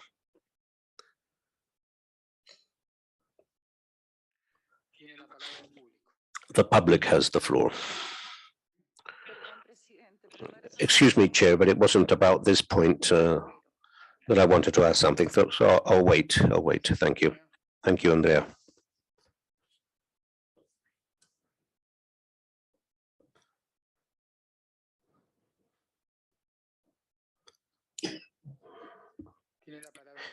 The representative of the public has the floor. Thank you, Chair. Good morning, everyone.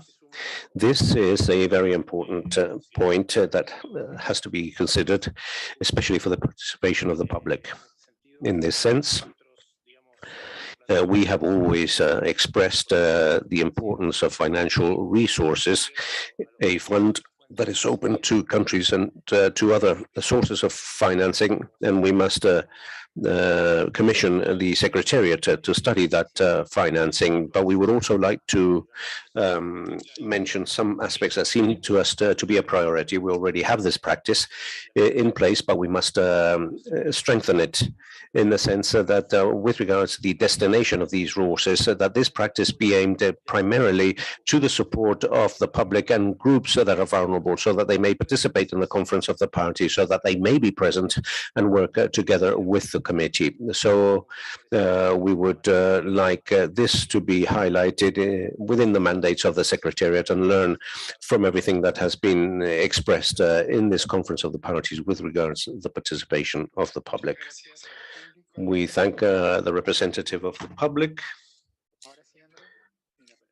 Andrea, now you have the floor. Thank you, Chair. I would like to very briefly add to what Andres Napolis said, in the sense that we want to support Mexico's proposal to include that this should also have an intergenerational criteria. We believe that that is very important in order to achieve the participation of more public and more wide-ranging participation. So we thank Mexico and those that have supported this proposal.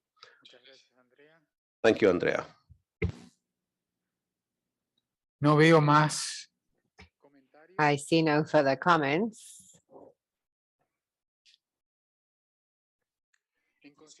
And consequently, I would invite you to move on to approve the document with the amendments on intergenerational aspect and the proposal by Mexico on Mexico accepted, and a new an additional paragraph 3 between 3 and 4, in fact,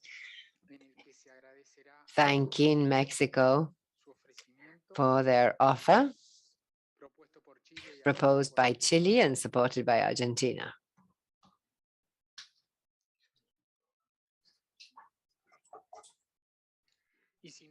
And if there are no further comments, this would be approved. There are see no objections. It is so adopted.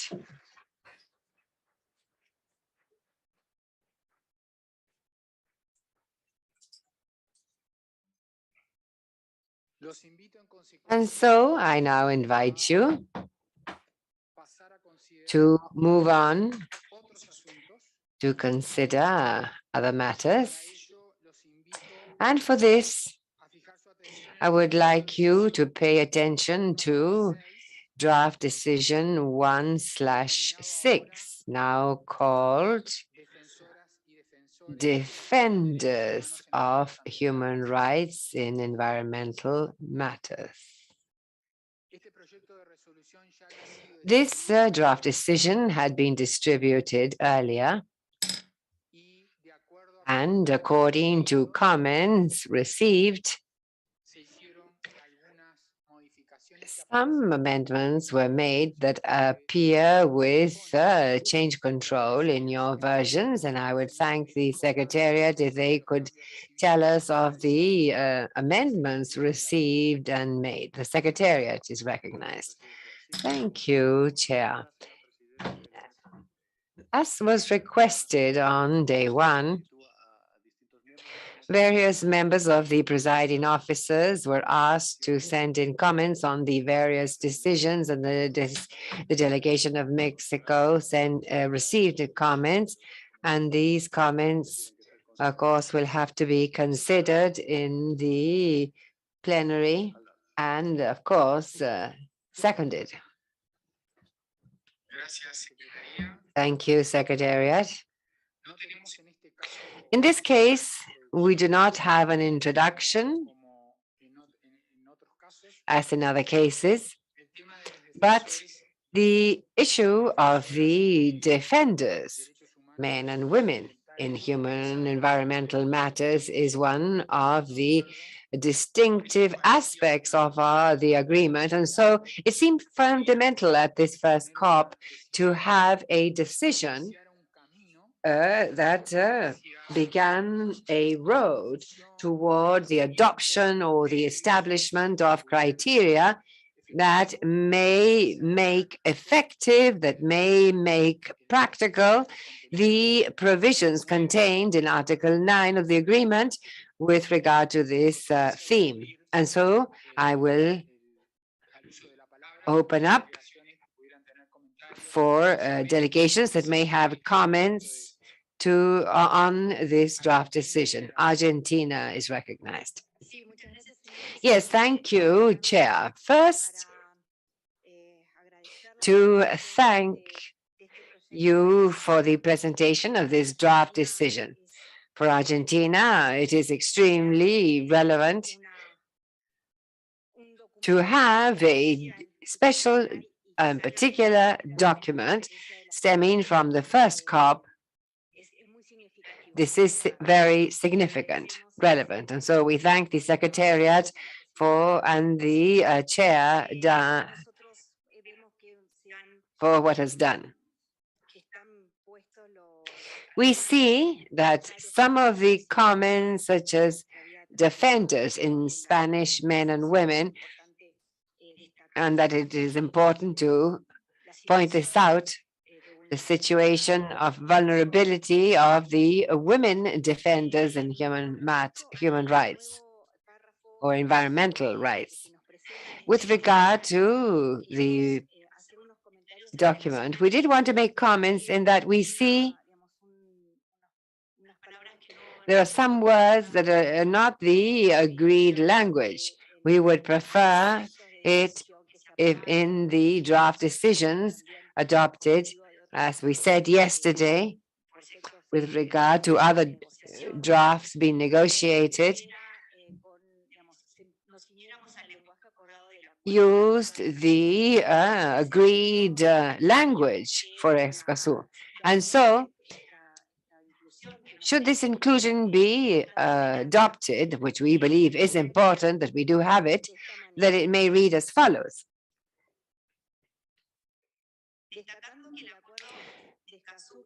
Regarding that the escazu agreements contributes to the rights of every person to live in a healthy environment, and that the enabling of this right is a fundamental element that facilitates access to justice in environmental matters for defenders of human rights in environmental matters. This is the language that was agreed for Article 9 of the escazu agreement on defenders, that we should also include of human rights in environmental matters. Thank you. Thank you, Argentina. I would ask you if you could read this again, the proposal, but slowly, so that we can be not only write it down, but also translate it, and so understood better. In fact, the change is really the right for each person to live in a healthy environment. But I will read it slowly, highlighting that the escazu agreement contributes to the right of each person to live in a healthy environment, and that the enabling of such right is a fundamental element that facilitates access to justice in environmental matters for the defenders, in Spanish, men and women, of human rights in environmental matters. That is the language agreed under Article 9. Thank you, Argentina, and apologize for repeating this, but I do believe it facilitated the work. Mexico is recognized. Thank you, Chair. Mexico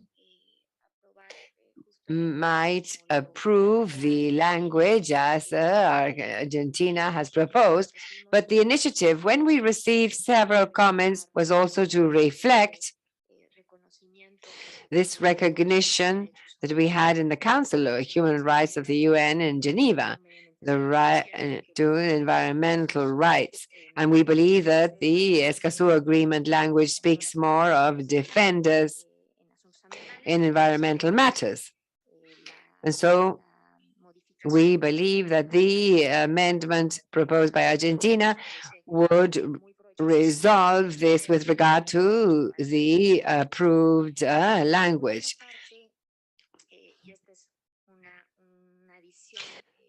Additionally, and this is a minor addition that we've just been asked for by the indigenous people, local communities, considering that there was great interest in reflecting a greater participation by indigenous people, and that many of you surely received a draft decision on indigenous people and that we've not yet had time to discuss because it was only just put to the consideration by the parties. And so I believe it is very appropriate in the ad hoc group that is mentioned here. And when we particularly mention of the significant participation of the public, and that we may also speak of the significant participation of indigenous people. So in point 1, specifically, where we talk of establishing an ad hoc working group on human rights defenders and environmental matters, which shall allow for meaningful public participation, considering the participation of representatives of indigenous people, end of the addition, and receive the assistance of the Economic Commission for Latin America and the Caribbean in its capacity as secretariat. And so Mexico would propose including considering the participation by representatives of the indigenous people. And this is a request that has just been sent in, and we believe that it would be well worthwhile pointing this out. Thank you, and including this.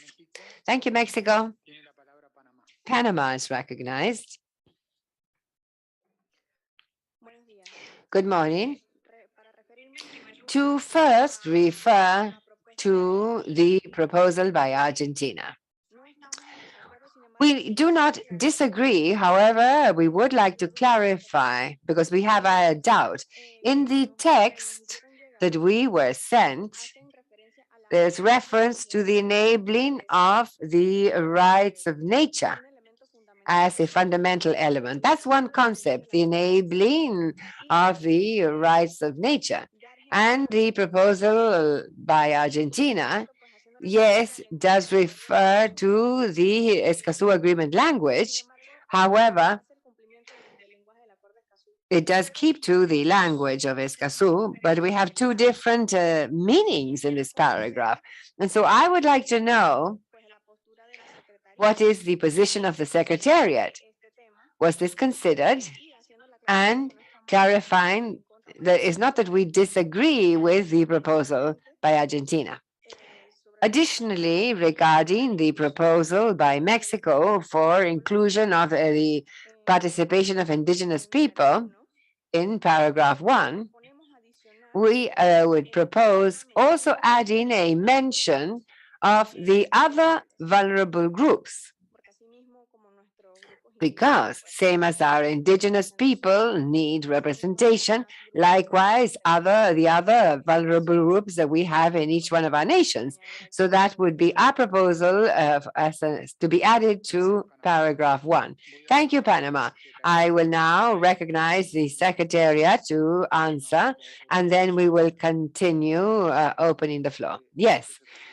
What was facilitated here by the Secretariat is that the suggestions for additions before being presented and given the need for translation should be included and translated so that the English-speaking countries have them. Now, as the delegation of Argentina said, there is one part in that paragraph that did not specifically correspond to the escazu agreement, and this was amended by the delegation of Argentina, and there was consensus in the plenary to keep the text and following the agreed text of the escazu agreement. Thank you, Secretariat. The delegation of Bolivia is recognized. Thank you, Chair. We would like to refer to the proposal made by Mexico on inclusion in paragraph 1 of the significant participation by the public, but there we would like to include and indigenous people and local communities. But to read significant participation by the public, indigenous people, and local communities. Likewise, I would like to request, and I put this for consideration by the presiding officer, since today we are celebrating the International Mother Earth Day, that in all decisions reflecting Mother Nature, this be included. Thank you, Bolivia. The representative of the public is recognized. Yes, with regard to the term indigenous communities or indigenous people and local communities, I have a mandate by the committee for facilitation of major groups of UNEP that the term indigenous people be treated differently to local communities, because very often the interests are opposite, do not agree. I intended to recognize the representatives of the public. I will not prevent you from taking the floor, but if I am authorized, I would allow you to continue, but please identify yourself.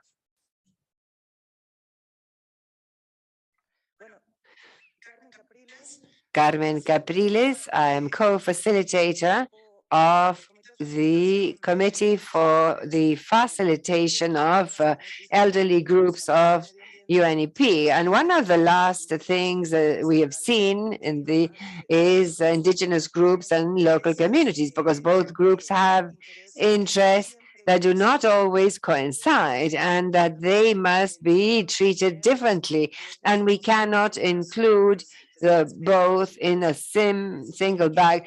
We must respect the cultural differences of the two groups, and this must be taken into account within the escazu COP. Otherwise, the very important role of indigenous people will be made invisible. Thank you.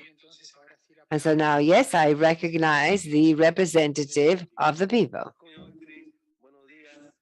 Good morning. I'm Miguel Vasquez from Peru. I'm an indigenous defender. I apologize for interrupting you once again.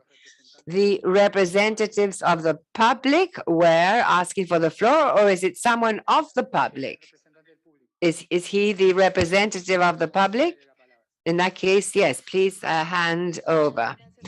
Thank you, Chair. We will offer the floor to Miguel, the representative of the indigenous people of the Amazonia. Well, thank you for the opportunity to greet the countries that are supporting the inclusion of indigenous people as defenders. I have personally been threatened many times, but nevertheless, I continue with my work. I am speaking in representing the thousands of indigenous defenders of human rights that are being threatened.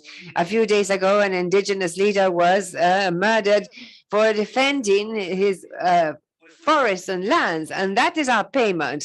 And that is why we believe that for us it is extremely important to include indigenous people in this very important aspect. We thank the countries that are supporting this initiative, and also we call so that other countries may join this very important effort that for us is vital in order to continue doing the work we do. Thank you.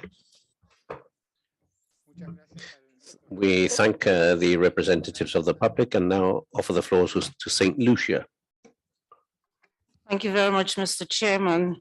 Mr. Chairman, I had the opportunity to look at the draft proposals by the COICA group on the mechanisms for the participation of the indigenous groups. And vis-a-vis the draft document that we have in terms of the human rights defenders, and I see most of their proposals are in sync with what is in that declaration, that draft document. And so I want to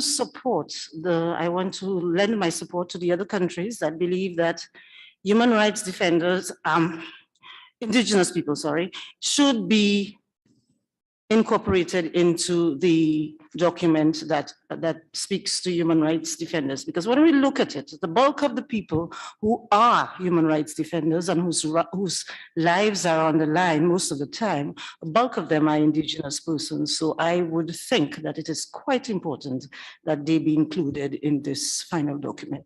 Thank you very much, Mr. Chairman.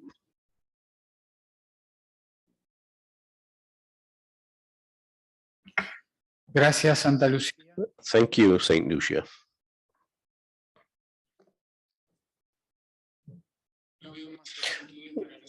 Well, nobody else is asking for the floor. Let's see, Marcos Orellana, the expert, has asked for the floor. Thank you, Chair. I am asking for the floor in order to reflect on the proposal by Bolivia to include local communities and what was mentioned also by one of the members of the public about how in different international fora there is a certain stress when it comes to including local communities together with indigenous peoples as if they had exactly the same and not differentiated rights. So the same happens in terms of the climatic agreement and in other forums where we discuss how we link the rights of indigenous peoples with local communities. There are also instruments such as the Declaration of Peasant Rights that refer to this issue. Within the context of the document that we are dealing with right now, I feel that the proposal made by the delegation of Bolivia is very timely because they are talking about the significant participation. They are not making a distinction or a greater differentiation that could lead to tensions. But within that general context, recognizing the significant participation of local communities that may be impacted by the type of activities and projects that the escazu agreement aims to deal with is very adequate and timely. So I just wanted to share that reflection with you. Thank you very much, Chair. Thank you, Marcos. The representative of the public has the floor. Thank you, Chair. I would like to begin by thanking COP in general for putting this issue on the table. The protection and recognition of environmental defenders is one of the pillars of escazu, and I believe that this declaration evidences that we're advancing in the implementation of that pillar. So in political terms, I believe that this is a very important moment, and we would like to thank us from the public, all the states that have been involved in this declaration. We have heard the names of several environmental defenders that have been assassinated in our region.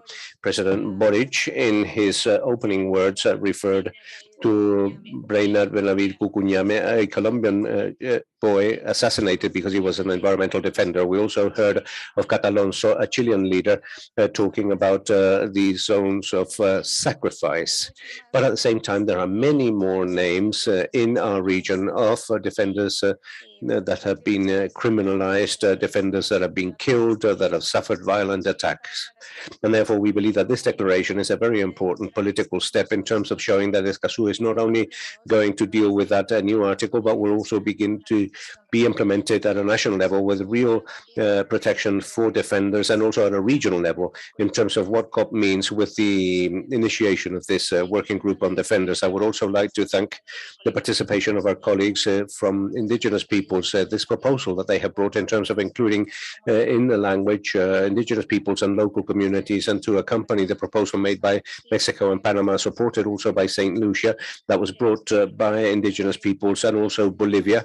We include that it's very important to include that language about indigenous peoples and local communities. Now, with regards to text in general terms, we have a suggestion, and it is in the paragraph that refers to the fact that the escazu agreement contributes to the right of all people to live in a safe environment. And you use a word which is enabling, and we don't know exactly what that means. So we believe that this word it does not correspond to the text of the escazu agreement, but we should speak of the word guarantee, which is in the objectives of the escazu agreement, and that prevents any confusion. So instead of enabling, we should speak about guaranteeing. That is a specific suggestion with regards the drafting, the wording that the public wishes to express on this occasion. We thank the public, and now Argentina has the floor. Yes, thank you very much, and we thank the representative of the public. It is true that when we submitted the suggested amendment about the text in the new paragraph, we had left the word enabling there, but it is correct to use will guarantee, because that is the letter of the agreement.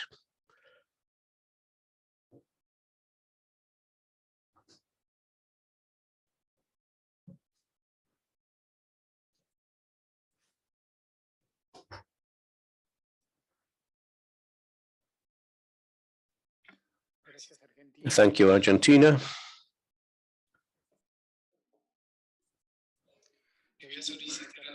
I would like to ask the Secretariat to explain the amendments that have been suggested in order to close that text, and so that everyone can be clear on that. We would say, highlighting the fact that the escazu agreement contributes to the right of all people to live in a safe environment, in a healthy environment, and that it's guaranteeing that is a fundamental element that facilitates access to justice in environmental matters for defenders of human rights in environmental matters. On the other hand,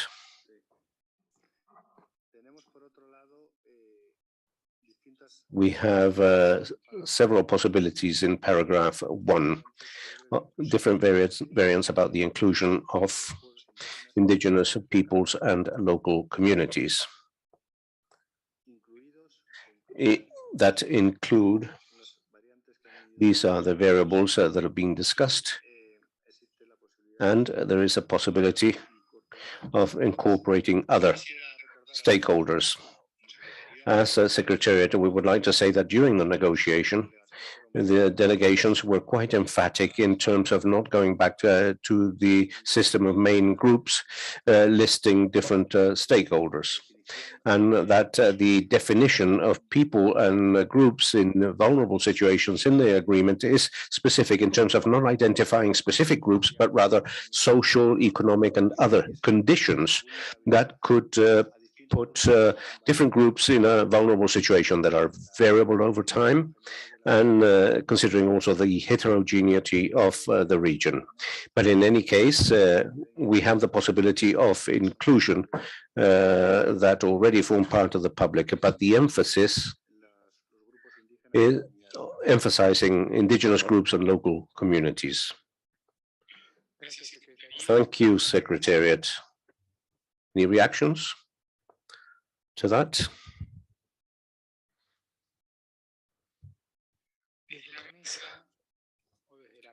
As a chair, I would like to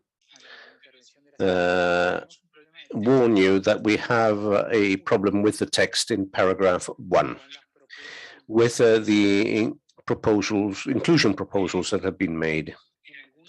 In some of the texts, we would be establishing in this resolution how the public would be integrated, something that does not seem to be in accordance with the text of the agreement.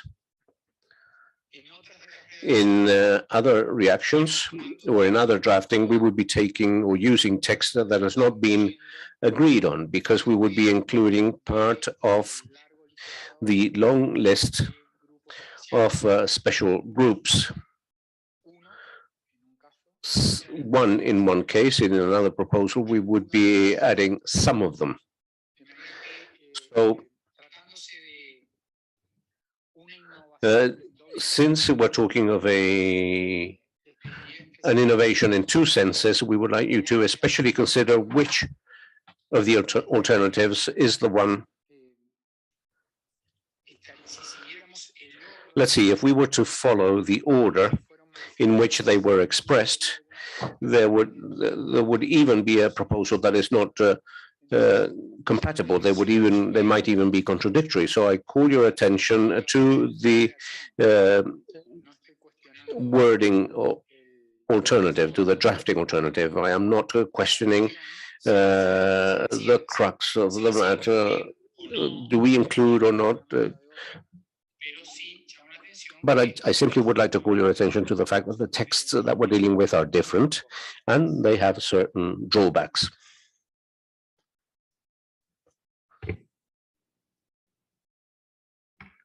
Tiene la palabra el representante del público. The representative of the public has the floor. Thank you, Chair. I'm somewhat lost with the discussion, and I would like you to clarify something. How do you understand that this consideration of the public is changing? Because we could perhaps change part of the wording so that that does not happen. Because if you understand it in that way, we don't understand it like that. When we say that this will involve the significant participation of the public, including the participation of representatives of indigenous peoples and local communities. That is an alternative that we believe could resolve this interpretation issue. I don't know what you feel about that, Chair.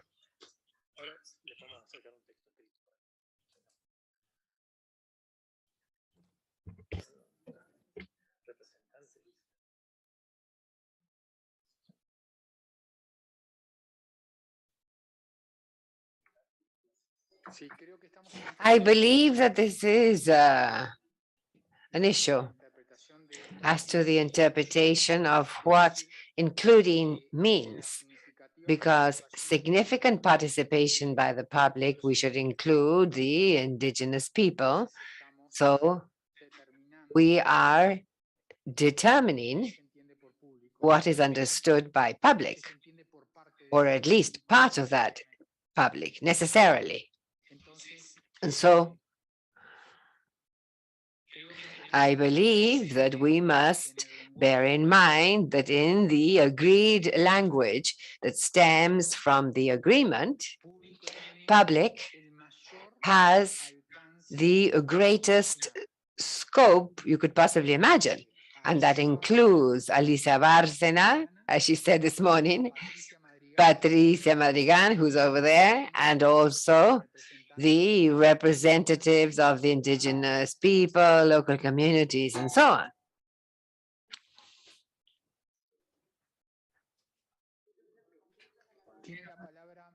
Mexico is recognized, and then Bolivia, the other way around?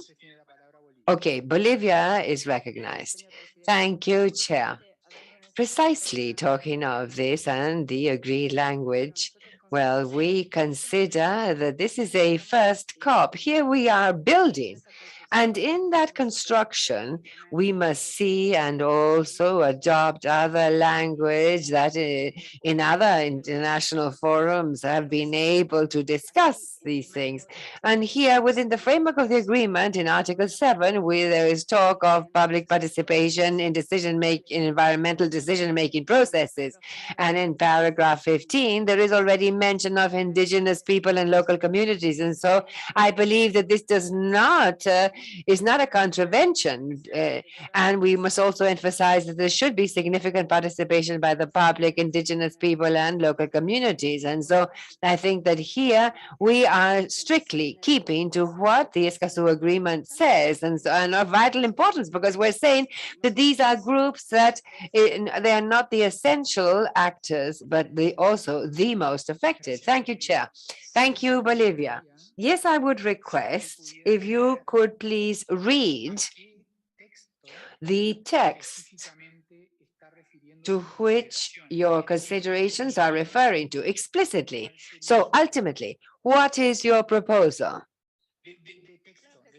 The proposed text, the whereas paragraphs are clear. Yes.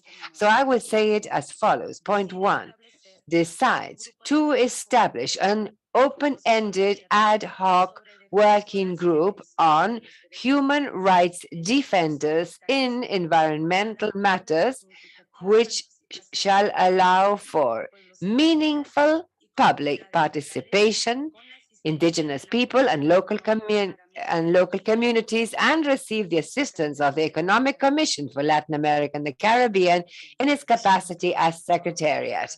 Very, very clear. It has been recorded. The delegation of Mexico is recognized. Thank you, Chair.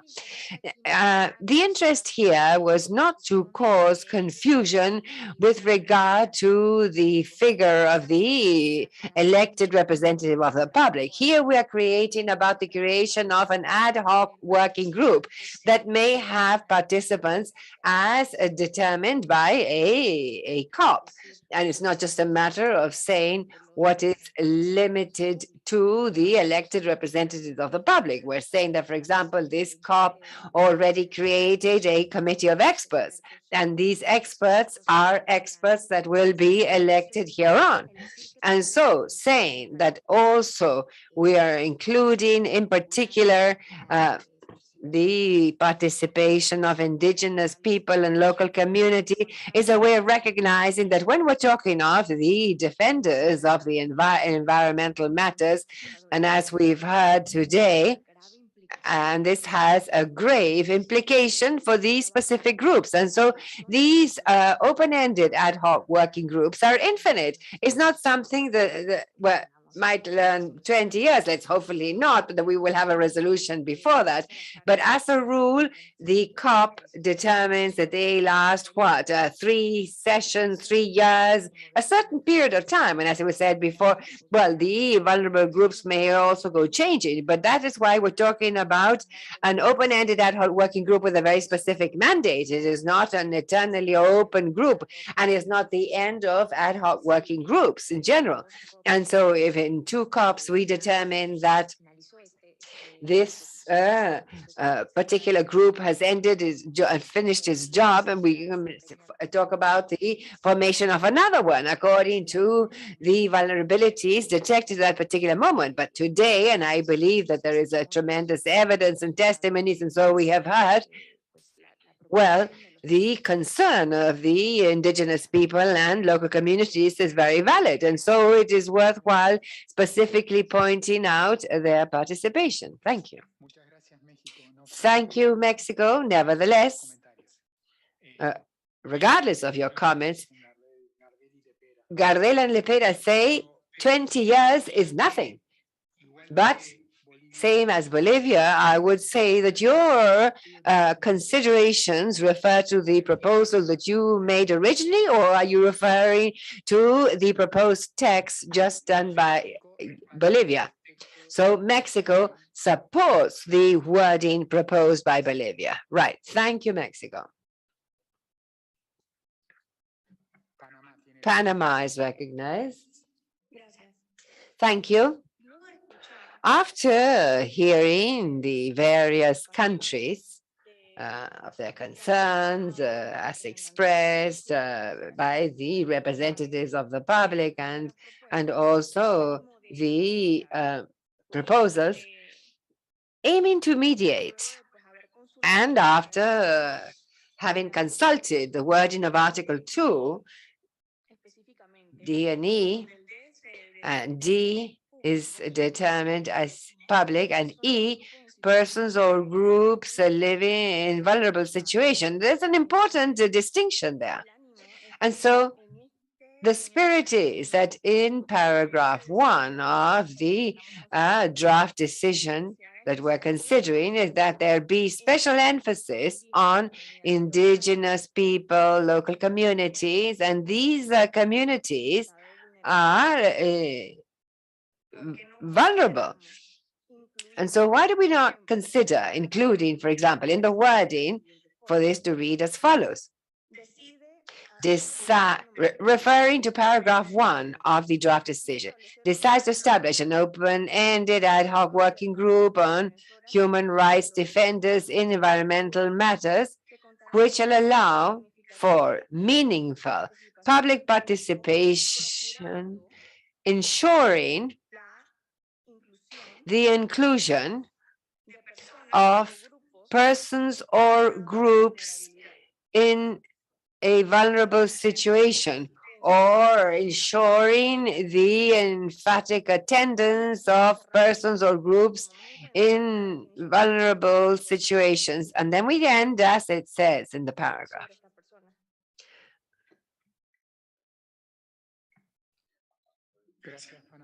Thank you, Panama. Peru is recognized. Thank you, Chair, and good afternoon, everyone. Precisely, in my intervention, I was going to make a contribution along the lines of what has just been mentioned by Panama, and that in paragraph E, Article 2, this mention of persons or groups in vulnerable situations, and it says, it is understood in the national context of each party, and that encompasses quite well the concerns by the different or various states and the public attending here with regard to the relevance of their inclusion in this working group. And evidently, this also includes indigenous people and local communities that we are seeing are one of the population groups most affected. And so on a personal note and in representation of Peru, I would like to express my deep regret regarding the information on the murdering of the Amazon defender. And we have noted this and will proceed with an proper investigation so that justice be made in this case. Thank you. Thank you, Peru. And so we have two alternative texts proposed. One, leaving aside the previous ones. We have two alternative texts proposed. One, as read by Bolivia and supported by Mexico, and another proposal, a transactional proposal, a facilitating proposal by Panama, also referred to by Peru. The representative of the public is recognized. Thank you, Chair.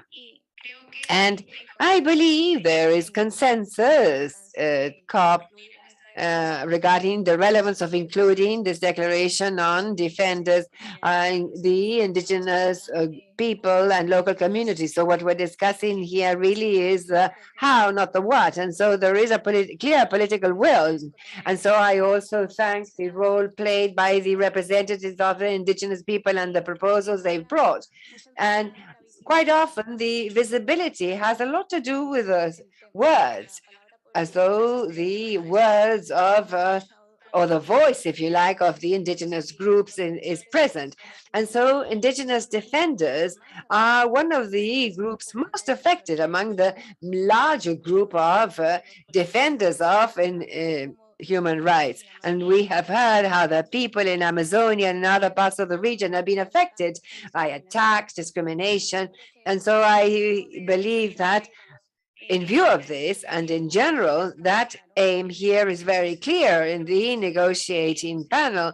And so what we were proposed is a small change in the wording, and that may enjoy the significant participation by the public, with special emphasis on the participation by indigenous people and local communities.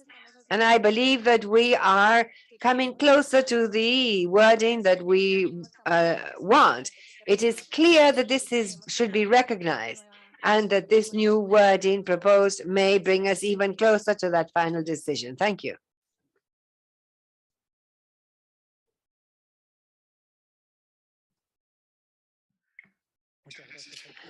I thank the public.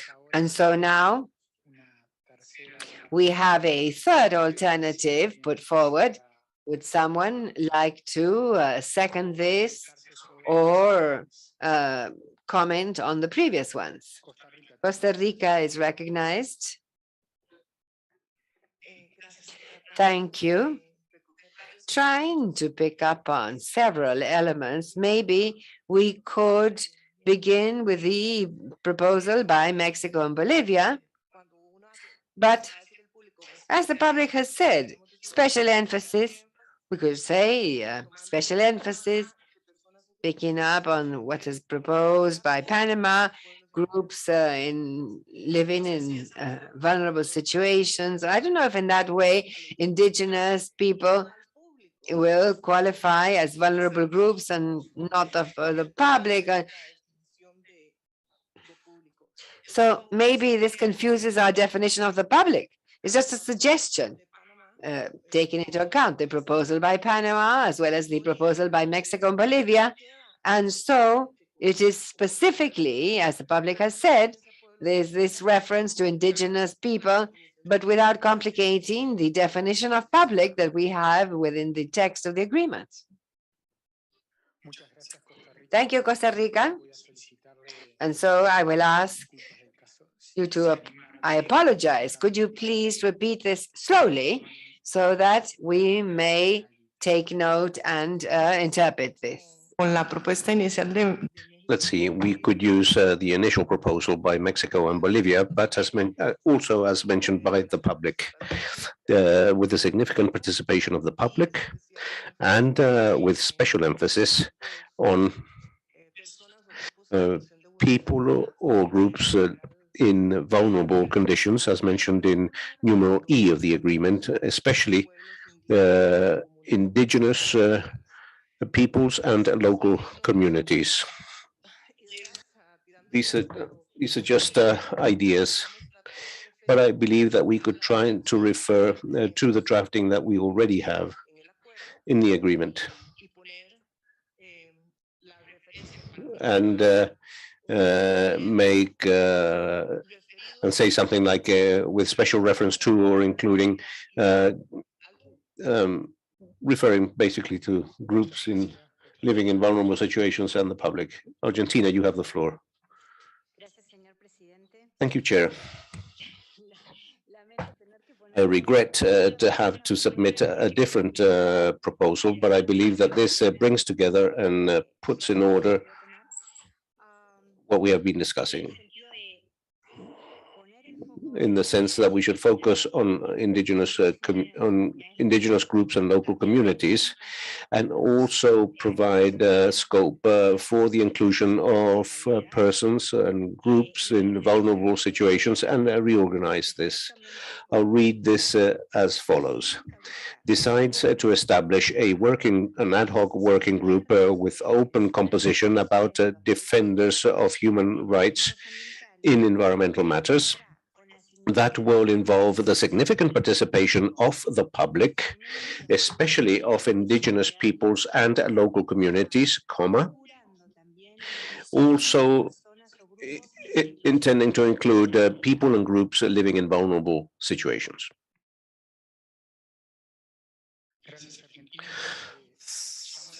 Thank you, Argentina. I would like to mention that we have two alternatives that are quite different, really. What is mentioned by Costa Rica is that the specification of indigenous peoples and local communities refers to the concept of people or groups in vulnerability. The alternative presented now by Argentina is indigenous peoples and local communities would mention the public and would add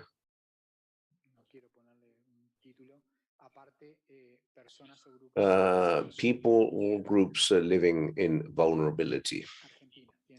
Argentina, you have the floor. Yes, that is correct. In the understanding that in some situations, vulnerable people or group can live in indigenous communities, but that is not always the case. The idea would be to basically clarify that indigenous communities may also form part of the public or are part of the public.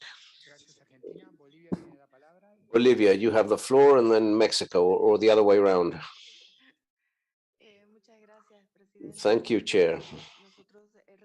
We support the proposal put forward by Argentina because we feel that that is the adequate definition.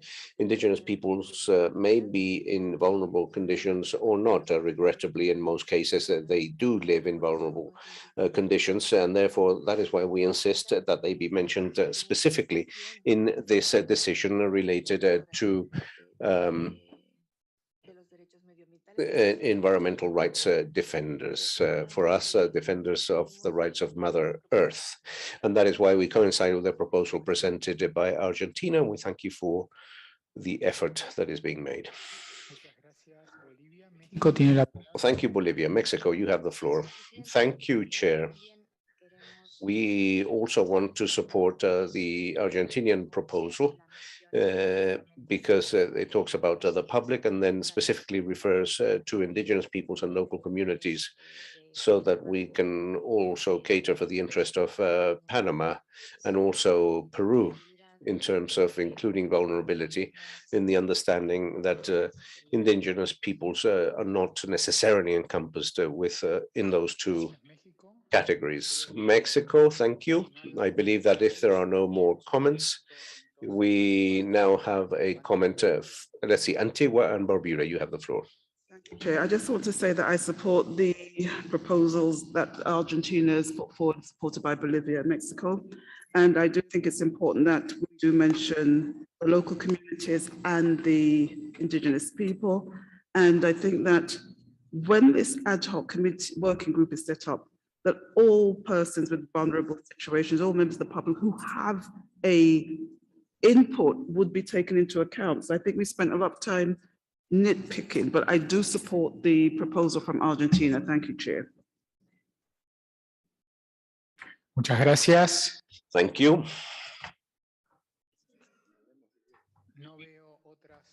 I don't see any other requests, so I would like to ask the Secretariat to read the text as has been registered, and thus make sure that that is the text that we would be adopting. The Secretariat has the floor. decides to establish an ad hoc working group with an open composition about defenders of human rights in environmental matters that will involve the significant participation of the public, especially of indigenous peoples and local communities, also seeking to include people and groups living in vulnerable situations with the assistance of the Economic Commission for Latin America and the Caribbean as Secretariat. Thank you, Secretariat. St. Lucia, you have the floor. Thank you very much, Mr. Chairman. Having thus clarified, St. Lucia wishes to also support the proposal by Argentina as supported by Mexico, Panama, and Antigua and Barbuda. Thank you very much. Gracias, Santa Lucía. Thank you, St. Lucia. Antigua and Barbuda, do you wish to? No. Okay, nobody else has asked for the floor, so we can say that this has been sufficiently discussed. We have a draft resolution that basically involves two important amendments to the text that had been previously considered. Are there any objections? In that case, we adopt decision 1-6.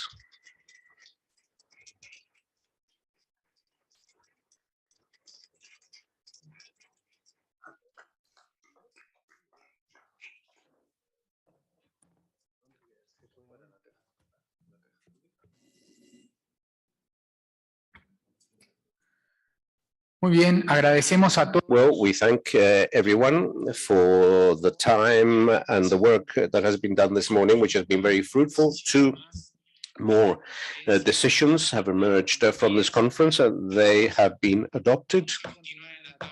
We will continue this afternoon at 2 p.m. with other drafts, but we have an announcement by the Secretariat, which is important.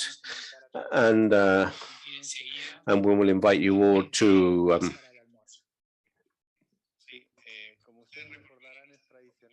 listen to that invitation. Well, as you know, it is traditional for negotiating delegations and the public and the participants to take a group photograph. We have taken many photographs that will be available to you all, but we would like to take a group picture photograph at the entrance to ECLAC. And given the fact that we have made very significant progress this morning, I believe the time has come for us all to take a group photograph. So I would like to invite you all to go to the main entrance of ECLAC so that we can take that group photograph.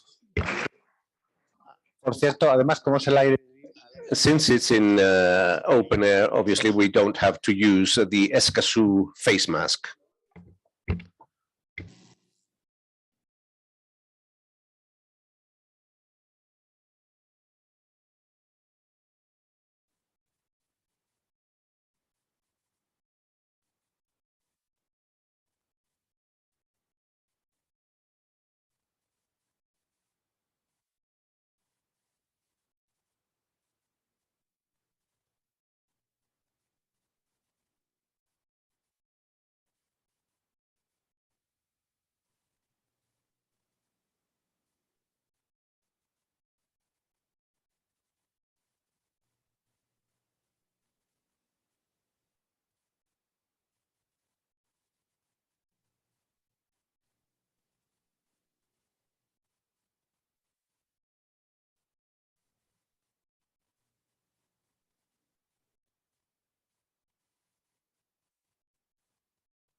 Recording stopped.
Recording in progress.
Muy buenas tardes. Good afternoon.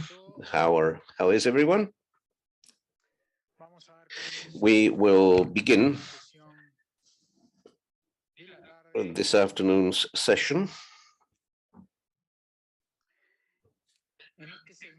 In this segment, we will continue to consider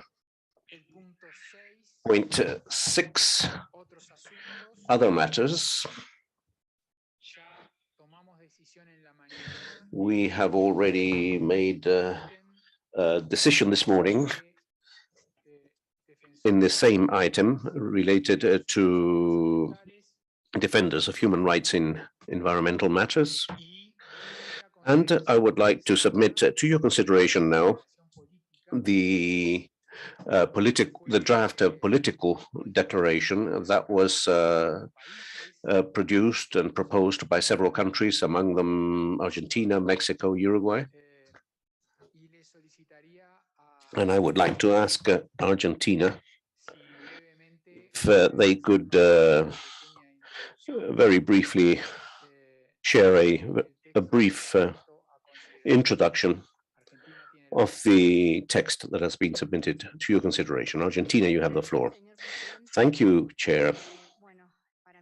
Well, for me, as an Argentinian, it is an honor to submit this draft political declaration to you because it brings together in a few points, but very concrete points, the work that has been done over the past few months and over the past few years as well around different issues. And which sets forth the essence of the escazu agreement and of this mechanism, of this forum, which is an example. In specific terms, we have different issues that we have been able to agree on with regard to all the aspects that have been discussed by us. But I would like that in addition to the introduction, I would like to ask if you could give me the possibility of presenting to you, of submitting to you a draft text that could be added at the end of paragraph 7, where we speak of the commitments of our commitment to deal with certain issues. And we would have to modify that in the second conference of the parties. We say in the extraordinary meeting of the conference of the parties that we will have the honor to host in Argentina next year, and incorporate a paragraph with regards another aspect, but perhaps that's no, it has already been incorporated. I'm sorry.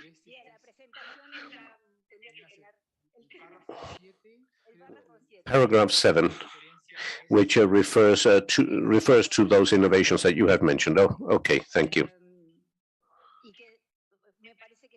And I feel it's important to highlight this because this is the issue. If we do not if we're not able to negotiate and to promote and find the necessary funding, we will not be able to implement this agreement as we want to implement it. And therefore, it was important for us to talk, to include a paragraph referring to the search for additional financing sources to ensure adequate funding. I would also like to point out the importance of warning all states that are signatories to this state and that have not yet ratified it to do so. I see many of the signatories here that have participated actively, have contributed their ideas, and we hope that soon we will have them as parties to the agreement. I would also like to benefit from the fact that I am presenting this on behalf of Argentina to highlight this paragraph, which is expresses our gratitude to ECLAC that has acted as secretariat for the work that they have done and for the and which have made it possible for us to be present here face-to-face and also virtually, and which has enabled us to make tremendous progress during this conference of the parties. Without further ado, then, I would like to offer the floor to the public, to the state parties, to signatories to make their comments as well. Thank you. Thank you, Argentina. Indeed, as was expressed, the text is basically the text that was distributed at the beginning of this meeting, except for paragraph 7, which is a paragraph that reflects decisions that we have made during this conference. And so, as was well mentioned by Argentina, we open up the possibility for people to take the floor to make comments about this draft political declaration.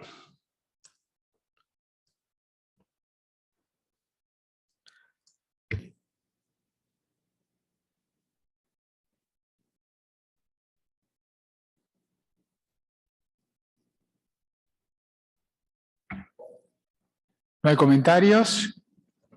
Panamá tiene la palabra. Okay, Panama is acknowledged. Thank you very much, Chair.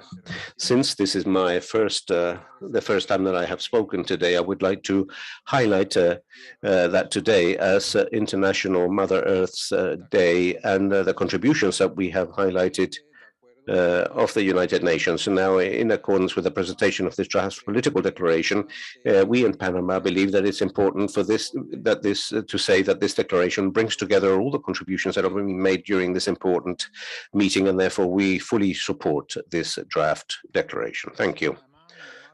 Thank you, Panama. Very kind of you.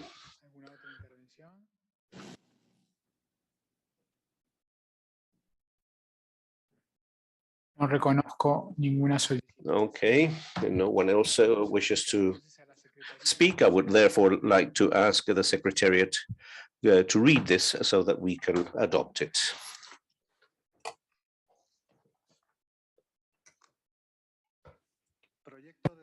Draft political declaration. We, the representatives of the parties gathered in Santiago from the 20th to the 22nd of April 2022, on occasion of the first meeting of the Conference of the Parties to the Regional Agreement on Access to Information, Public Participation, and Justice in Environmental Matters in Latin America and the Caribbean.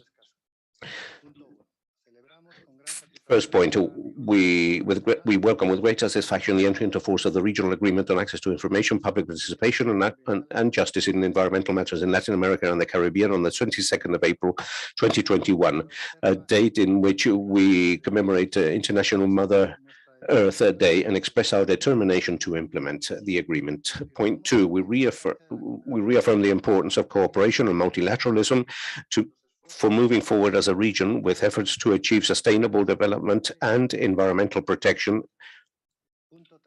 Point 3, we recognize that the strategy for economic and social recovery from the repercussions of the coronavirus disease, COVID-19 pandemic, and for overcoming the environmental crisis must have sustainability at their core and must be guided by the pursuit of more inclusive development, accelerated implementation of environmental protection measures, and greater climate action. Point 4, highlight the role of the rights of access to information, public participation, and access to justice in environmental matters, and of the 2030 Agenda for Sustainable Development and all the Sustainable Development Goals as vital roadmaps for bringing about transformative recovery and sustainable development in Latin America and the Caribbean, ensuring that no one is left behind. Point 5, recognize the important work of human rights defenders in environmental matters for strengthening democracy, access rights, and sustainable development. 6, reaffirm that the regional agreement on access to information is a driving force for sustainable development and a crucial governance tool for the development of public policies in the region, with a view to ensuring a healthy environment for present and future generations. Point 7, committed to continue working to make progress on the topics to be addressed at the second meeting second extraordinary meeting of the Conference of the Parties to the Regional Agreement on Access to Information, Public Participation and Justice in Environmental Matters in Latin America and the Caribbean, which will be held in Argentina in 2023, and that are necessary for an adequate operation and implementation of the agreement. Especially the search for additional sources of financing that ensure adequate, stable and predictable funds. Point 8, we urge all countries signatories to the regional agreement that haven't yet ratified it to do so as soon as possible. 9, we encourage all countries in the region that are not signatories or parties to the escazu agreement and who wish to adhere to it to do so at the earliest opportunity. Point 10, we call for continued international cooperation to build national capacities for full implementation of the escazu agreement. Point 11, thank the Economic Commission for Latin America and the Caribbean for its support granted as a secretariat for the deployment of the Observatory on Principle 10 in Latin America and the Caribbean, pursuant to Article 12 of the escazu agreement, and for the organization of the first meeting of the Conference of the Parties. Point 12, we also thank the presiding officers who have steered the process up to the first meeting of the Conference of the Party, as well as all the delegations for their dedication and commitment. Point 13, further thank the public and significant participation of the representatives of the public during the first conference of the party and for their contributions. Point 14, we thank the experts and regional and international organizations and other relevant stakeholders that have accompanied this meeting. Thank you, Secretariat. I see no objections, and in consequence, I believe that we can adopt this declaration. And we will do that by acclamation. I think that that is most adequate.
Disculpen la interrupción. I apologize for the interruption. Now that we are approaching the end of nearing the end of our work, and for the purpose of the report and for us all to be clear on this, I will now read the list of decisions adopted.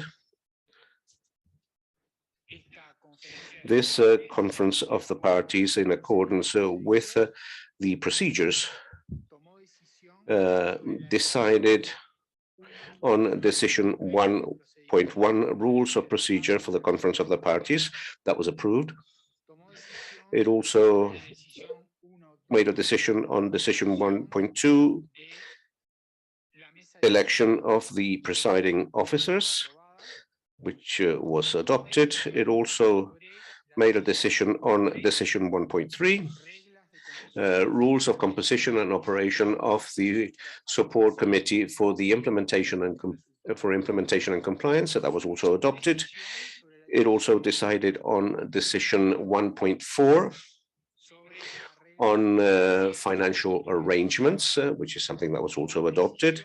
It also made a decision on decision 1.5 related to the next meetings of the Conference of the Parties, something that was also adopted. And it also made a decision about decision 1.6 related to defenders of human rights in environmental matters, which was also adopted. And that is the set of decisions that have been adopted during this first conference of the parties, in addition to the political declaration that we have just adopted.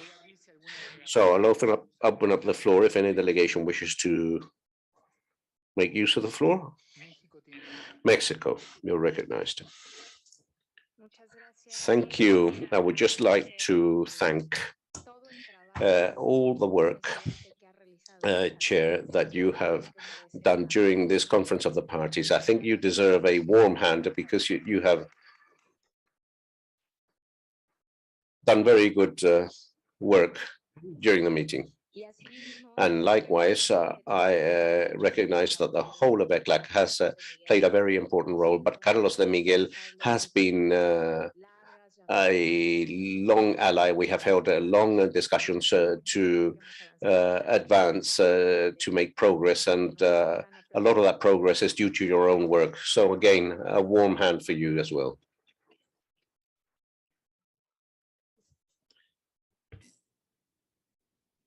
Gracias, México. Thank you, Mexico. Okay, since there are no more interventions, let's see, Panama has the floor. Sí, muchas gracias. Yes, thank you very much, Chair. Likewise, we would also like to express, to support the gratitude expressed by Mexico, and especially for you, because you have headed this meeting in an excellent manner, and likewise the Secretary, who has worked very well with all the details, including all the details that we of the previous meetings of pre-COP. Our gratitude to you, to the public, to civil society for this citizens' participation, which is what the escazu agreement seeks, incorporating information to citizens, because that's one of the pillars that we have been working on. I now would like to offer the floor to my colleague from Panama, who will make a few announcements. Yes. Before the closing, Panama, in view of the commemorative date, launched an act for the forests protected and is among spatial data, covered data and services. To tell you that this is yet another achievement aligned with the aims of the escazu agreement. And this is available for everyone to consult in case you may be interested in it. Thank you. Thank you, Panama. If there are no further interventions, yes? And so in that case, I would invite you to have a break, coffee break, and then we will be back in a few minutes for the closing session of this first conference of the parties. Thank you.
Les agradecemos que tomen. Please be seated. And we will begin the closing session.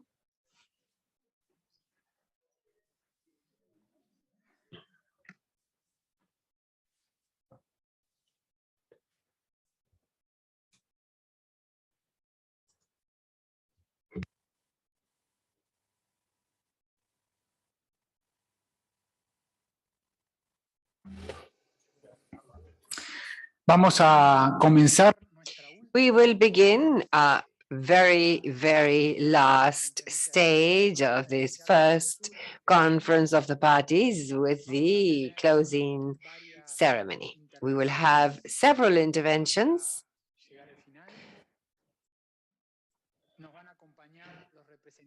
With the elected representatives of the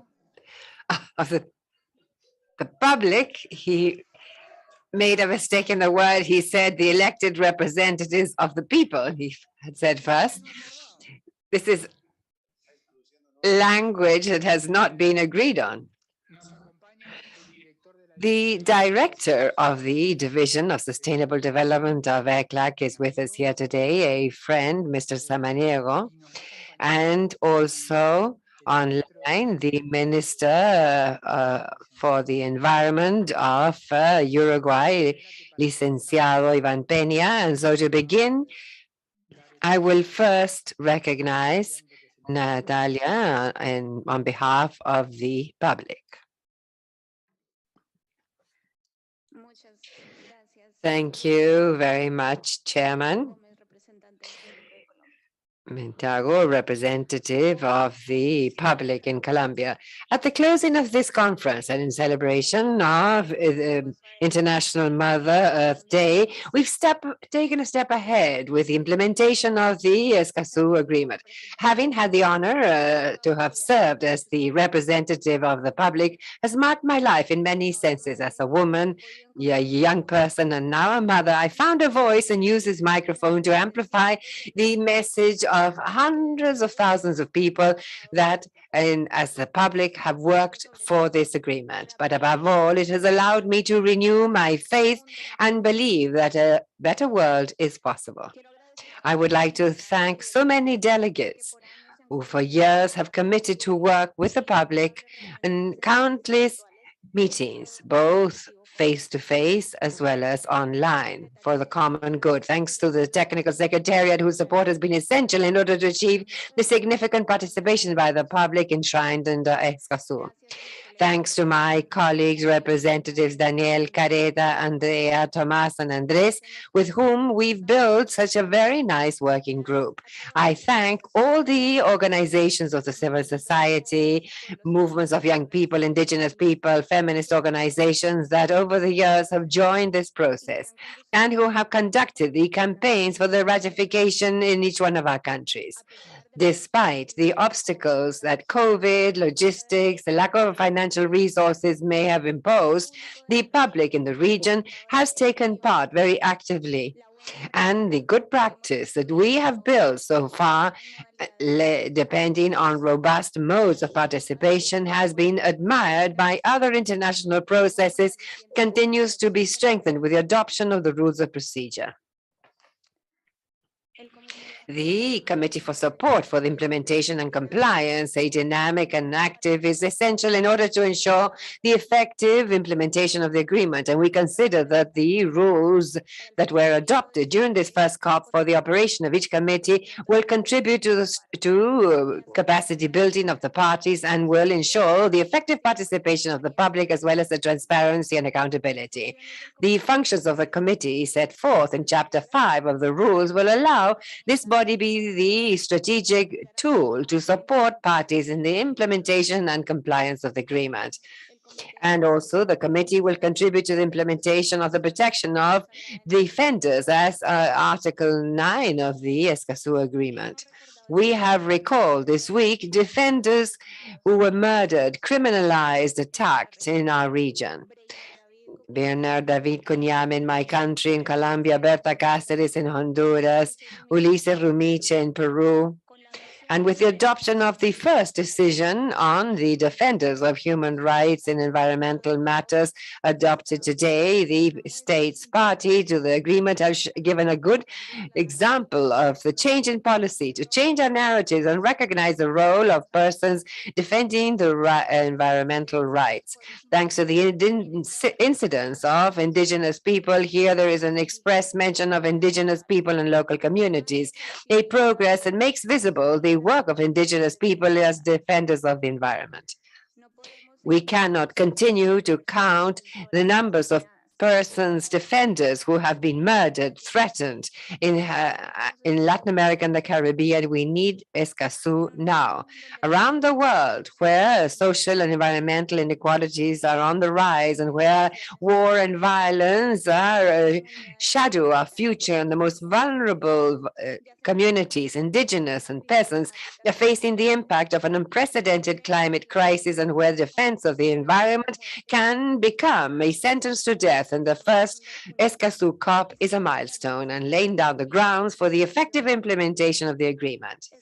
Escazu is leaving the paper and becoming a real tool to ensure the right to a healthy environment and protecting people. Thank you.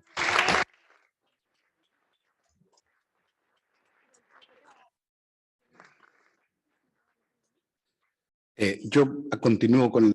And now I continue with the other part of the speech to recall that regarding the rules of procedure adopted yesterday, Chairman, and after very intense dialogue and not exempt of tensions, and that resulted in closing positions in order to move ahead in the adoption of the rules and the public, we believe that we have crystallized an essential progress, laying down the grounds for the COP in the future, where the public, the representatives and persons in general in our region may take part, strengthening standards that have innovated right from the process and for the preparation of the agreement.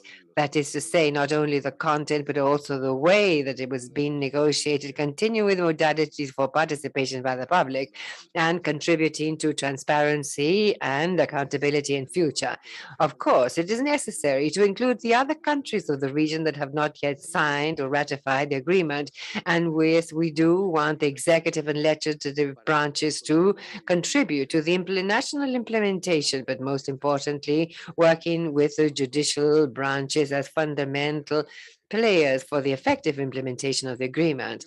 As to what we have heard today at this third and last day of the COP meeting, important testimonies, we rescue a few brief phrases such as, there is a more empowered civil society as a result of this first conference of the parties. No more zones of sacrifice in Chile or any other country. To protect our home requires of efficient action. 111 women defenders have been murdered in the region during the period of the pandemic, and say no to regression or reduction of standards. As a humanity, we've come to the point of no return. The Escazú Agreement is a milestone, and the protagonists are the defenders. And so we must begin by protecting those who defend nature and people. 3 of every 4 attacks perpetrated around the world against defenders happen in our region. This is a reality that is unacceptable. We are in the midst of a planetary crisis. We must size up the scale of the work ahead. We need to make everything possible to make peace with the planet. These phrases that we've heard today, among many others, reflect the spirit of the concerns expressed today and throughout this first conference of the parties. The representatives of the public would like to recall that there is a guideline for the implementation, the consultation process, and also the process for implementation at the national level. We invite you to take part. And also we recall that in coming months, there will be a process to renew the new representatives of the regional public mechanism, and we invite you once again to join the mechanism. And lastly, and on a more personal note, the representatives of the public, after more than 7 years' work in the function, are coming to the end of our mandate. And it has been a privilege and a challenge to put this position into practice. All the persons involved have done the best possible over the years, and we recognize that we've not been alone. We've always had the support by various people and organizations committed to human rights and environmental governance, not only in Latin America and the Caribbean, but also in regions such as Europe. I thank everyone who's been behind us and supported us. And also thanks to the delegates with whom at different moments we've been able to collaborate in order to further a robust agreement that will allow us to get as far as we've come today. We need the commitment, continuous commitment for the tremendous challenges posed by the future. Thanks to the Secretariat, ECLAC, and people that over so many years have accompanied and supported the process. Without you, it would have been impossible. It is not a goodbye, of course it is, until see you later. And also we recognize the ties, the trust that we've been able to build, especially with the representative of indigenous people and youth. We will continue to work for escazu in the region and in our countries, but it is time to take a step aside and that others may take up this task. In this sense, COP has been a sample of vigorous and diverse participation that hopefully will continue to grow towards the future. Chairman, friends, we close by recalling Daniela Andrade, our Jamaican friend who could not be with us at this COP, but always reminds us of the eternal voice of Bob Marley and his unforgettable get up, stand up for your rights. Thank you.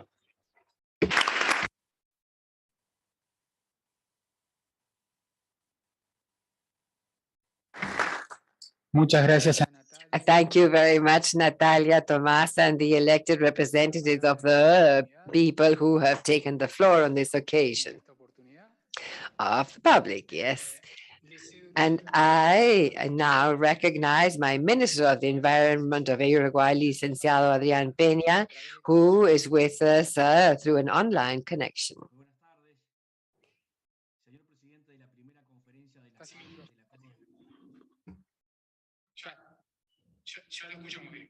Yes, we can hear you now.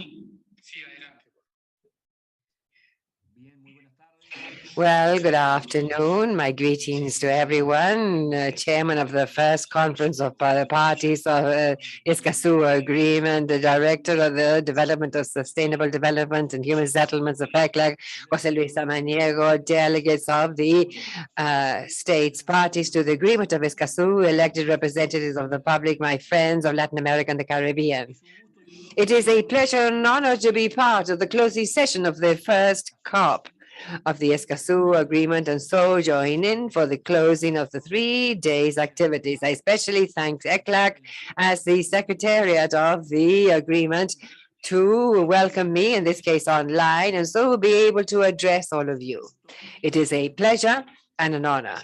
And barely 1 year ago, April the 22nd, 2021, another International Mother Earth Day, we celebrated the entry into force of the first environmental agreement in our region to deepen the 3 access rights in order to ensure the right of each person and the current and future generations to live in a healthy environment. Today, we can say that the agreement is a reality in full development that brings together a dozen of party countries and so many other signatories that have decidedly seen to pursue an effective implementation of the agreement in environmental matters, a task that we know is not easy, very often and not understood, mainly on account of lack of knowledge regarding the advantages that this creates for the protection of the environment and also social and economic development, having an informed and active population. Uruguay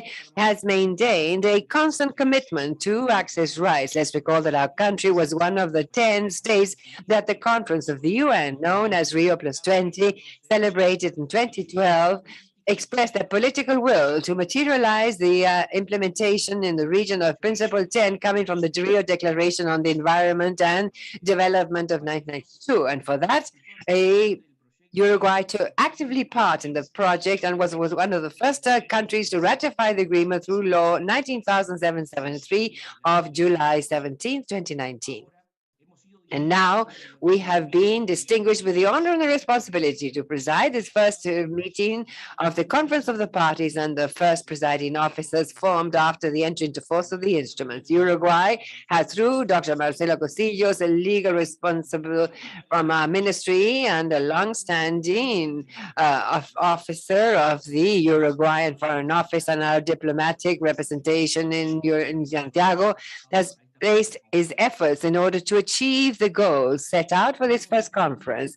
He has been able to see the excellent outcomes of the meeting, only possible thanks to the commitment and the support shown by all delegations and the representatives of the public in their broadest expression. A special reference right now for these groups, the most needed and most vulnerable, especially the younger children, girls, boys, and adolescents in the region who are the future of our societies. And we must, we owe them not only an appropriate care for the environment, but ensure for them sustainable development, recognizing them and including them. So once again, we want to clearly establish the transcendence of our ministry, and our government must give access rights, because that is what is provided by the Constitution of the Republic and our general law for protection of the environment, also knowing or recognizing its value as an indispensable tool in our policy for environmental management. And so the Ministry of the Environment gives priority to caring for the environment and the observatory created to build awareness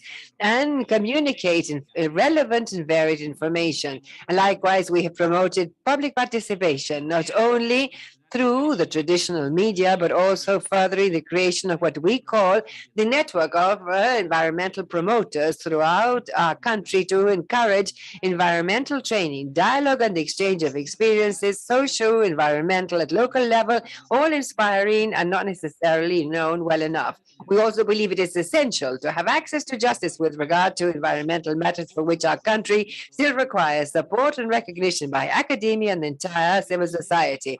Chairman, friends, we are convinced that the escazu agreement is a great opportunity.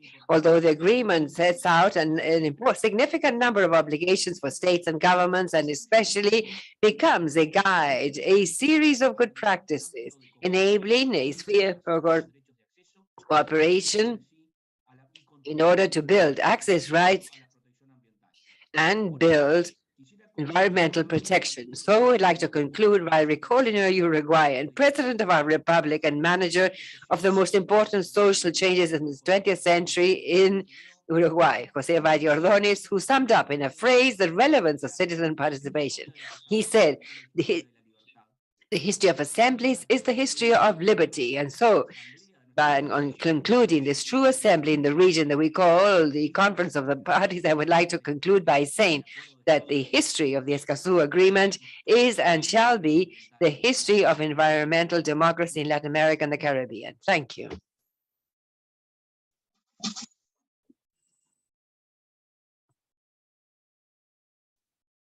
Thank you very much, Minister. You have been very kind. I would now like to offer the floor in order to bring to an end these presentations to the Director of the Sustainable Development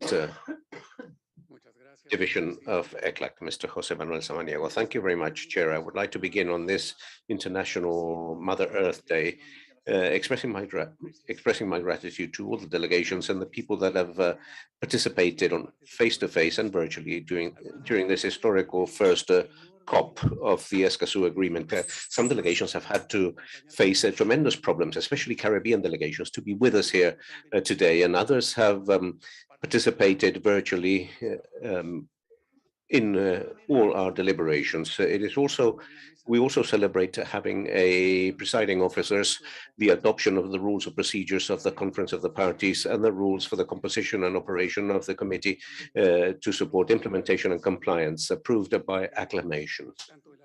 both of the parties and of all people that have participated. That sets a clear pathway ahead for us in order to strengthen this new institutional framework, as was mentioned during the first day. The analysis of the documents, of the proposals that were discussed here evidenced the profound interest and commitment on the part of countries with strengthening the implementation of the agreement. We congratulate all parties, signatories and observers for successfully completing this agenda. Likewise, we express our gratitude to the government of Argentina for offering to act as host in April of next year for the next COP meeting and for making all the decisions that are relevant. I would like to thank all parties of ECLAC that have made this meeting possible. The Secretariat of the Commission, with Mr. Yanez, who was here with us during our sessions, the editorial team, the conference team, the interpreters, my own team. Carlos, who was already mentioned in the previous meeting, who has borne a tremendous burden.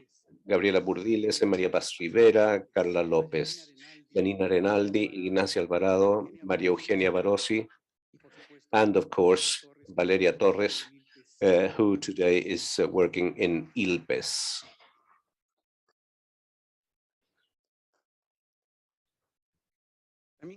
I would also like to express my gratitude to the press area that enables us to leave, to go beyond this small room and go out to the world. The information area that was in charge of all the communications and that enabled side events to work impeccably, and also to security that has enabled us to receive face-to-face many personalities that were with us during these 3 very interesting days.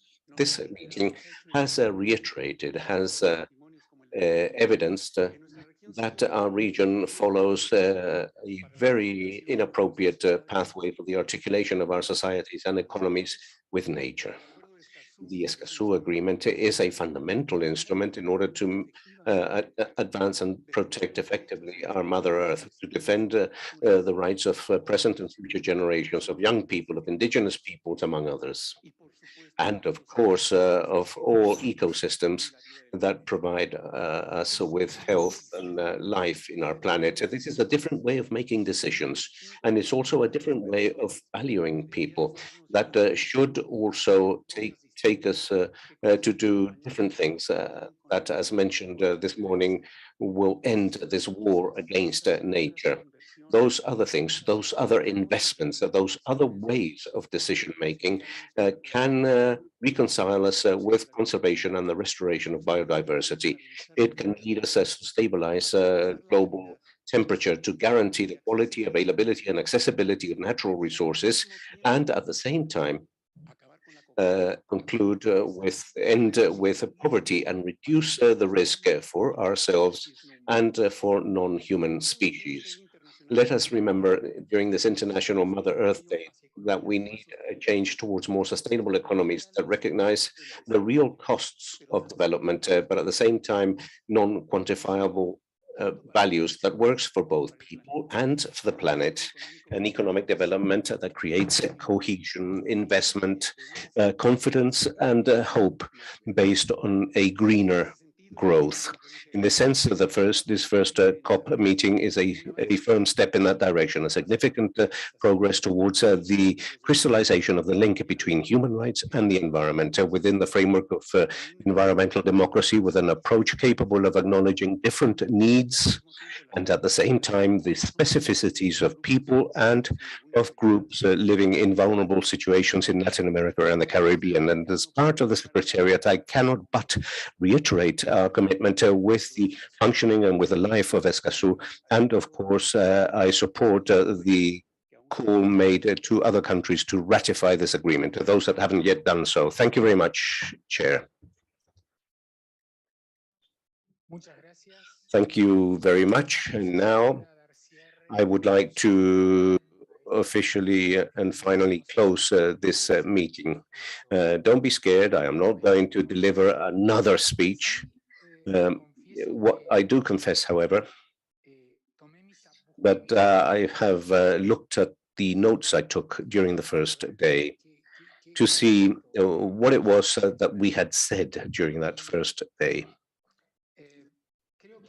And I believe that that first day I said, as from my position as chair, I said that I would like to help parties to comply with their tasks, to exercise their rights, so that they could comply with their obligations, and help signatory countries to, at a given moment in time, adhere and effectively become part of our agreement, to help the public, the whole public, to effectively exercise their access rights. And I hope I have been able to help, as I had set out to do. We did achieve, if we did achieve this, it was because we have received the collaboration of all of you. And in consequence, I would like to especially thank the collaboration of delegations, of all delegations. The delegations of states that are parties and of states that are signatories, that have all made fundamental contributions. The state parties with the responsibility implicit in their actions within this sphere of the public, who undoubtedly, through their representatives, approached us over and over again with ideas, contributions, and always making valuable contributions. We received no complaints. What we always received were contributions, was the support. And I would like to express also my gratitude to the delegation from Uruguay, because I believe that we have worked in a very effective and harmonious manner. Some of us already knew each other, others got to know each other here in Santiago. And today I would say that we have known each other all our lives. And also a special gratitude to ECLAC, that has once again welcomed us here, that acted as a secretariat in an efficient, effective manner, promptly and substantially responding to all the needs that we had at all times, regardless of the time of day. And I'm including here everyone within ECLAC that have helped us, the interpreters, the people in charge of the meeting here, and of course, the team that Carlos, for which Carlos is the visible face. So, ladies and gentlemen, thank you very much. I hope to see you soon, but if we don't see each other, we are certain that in the next International Mother's Day, remember that it's my birthday. Thank you.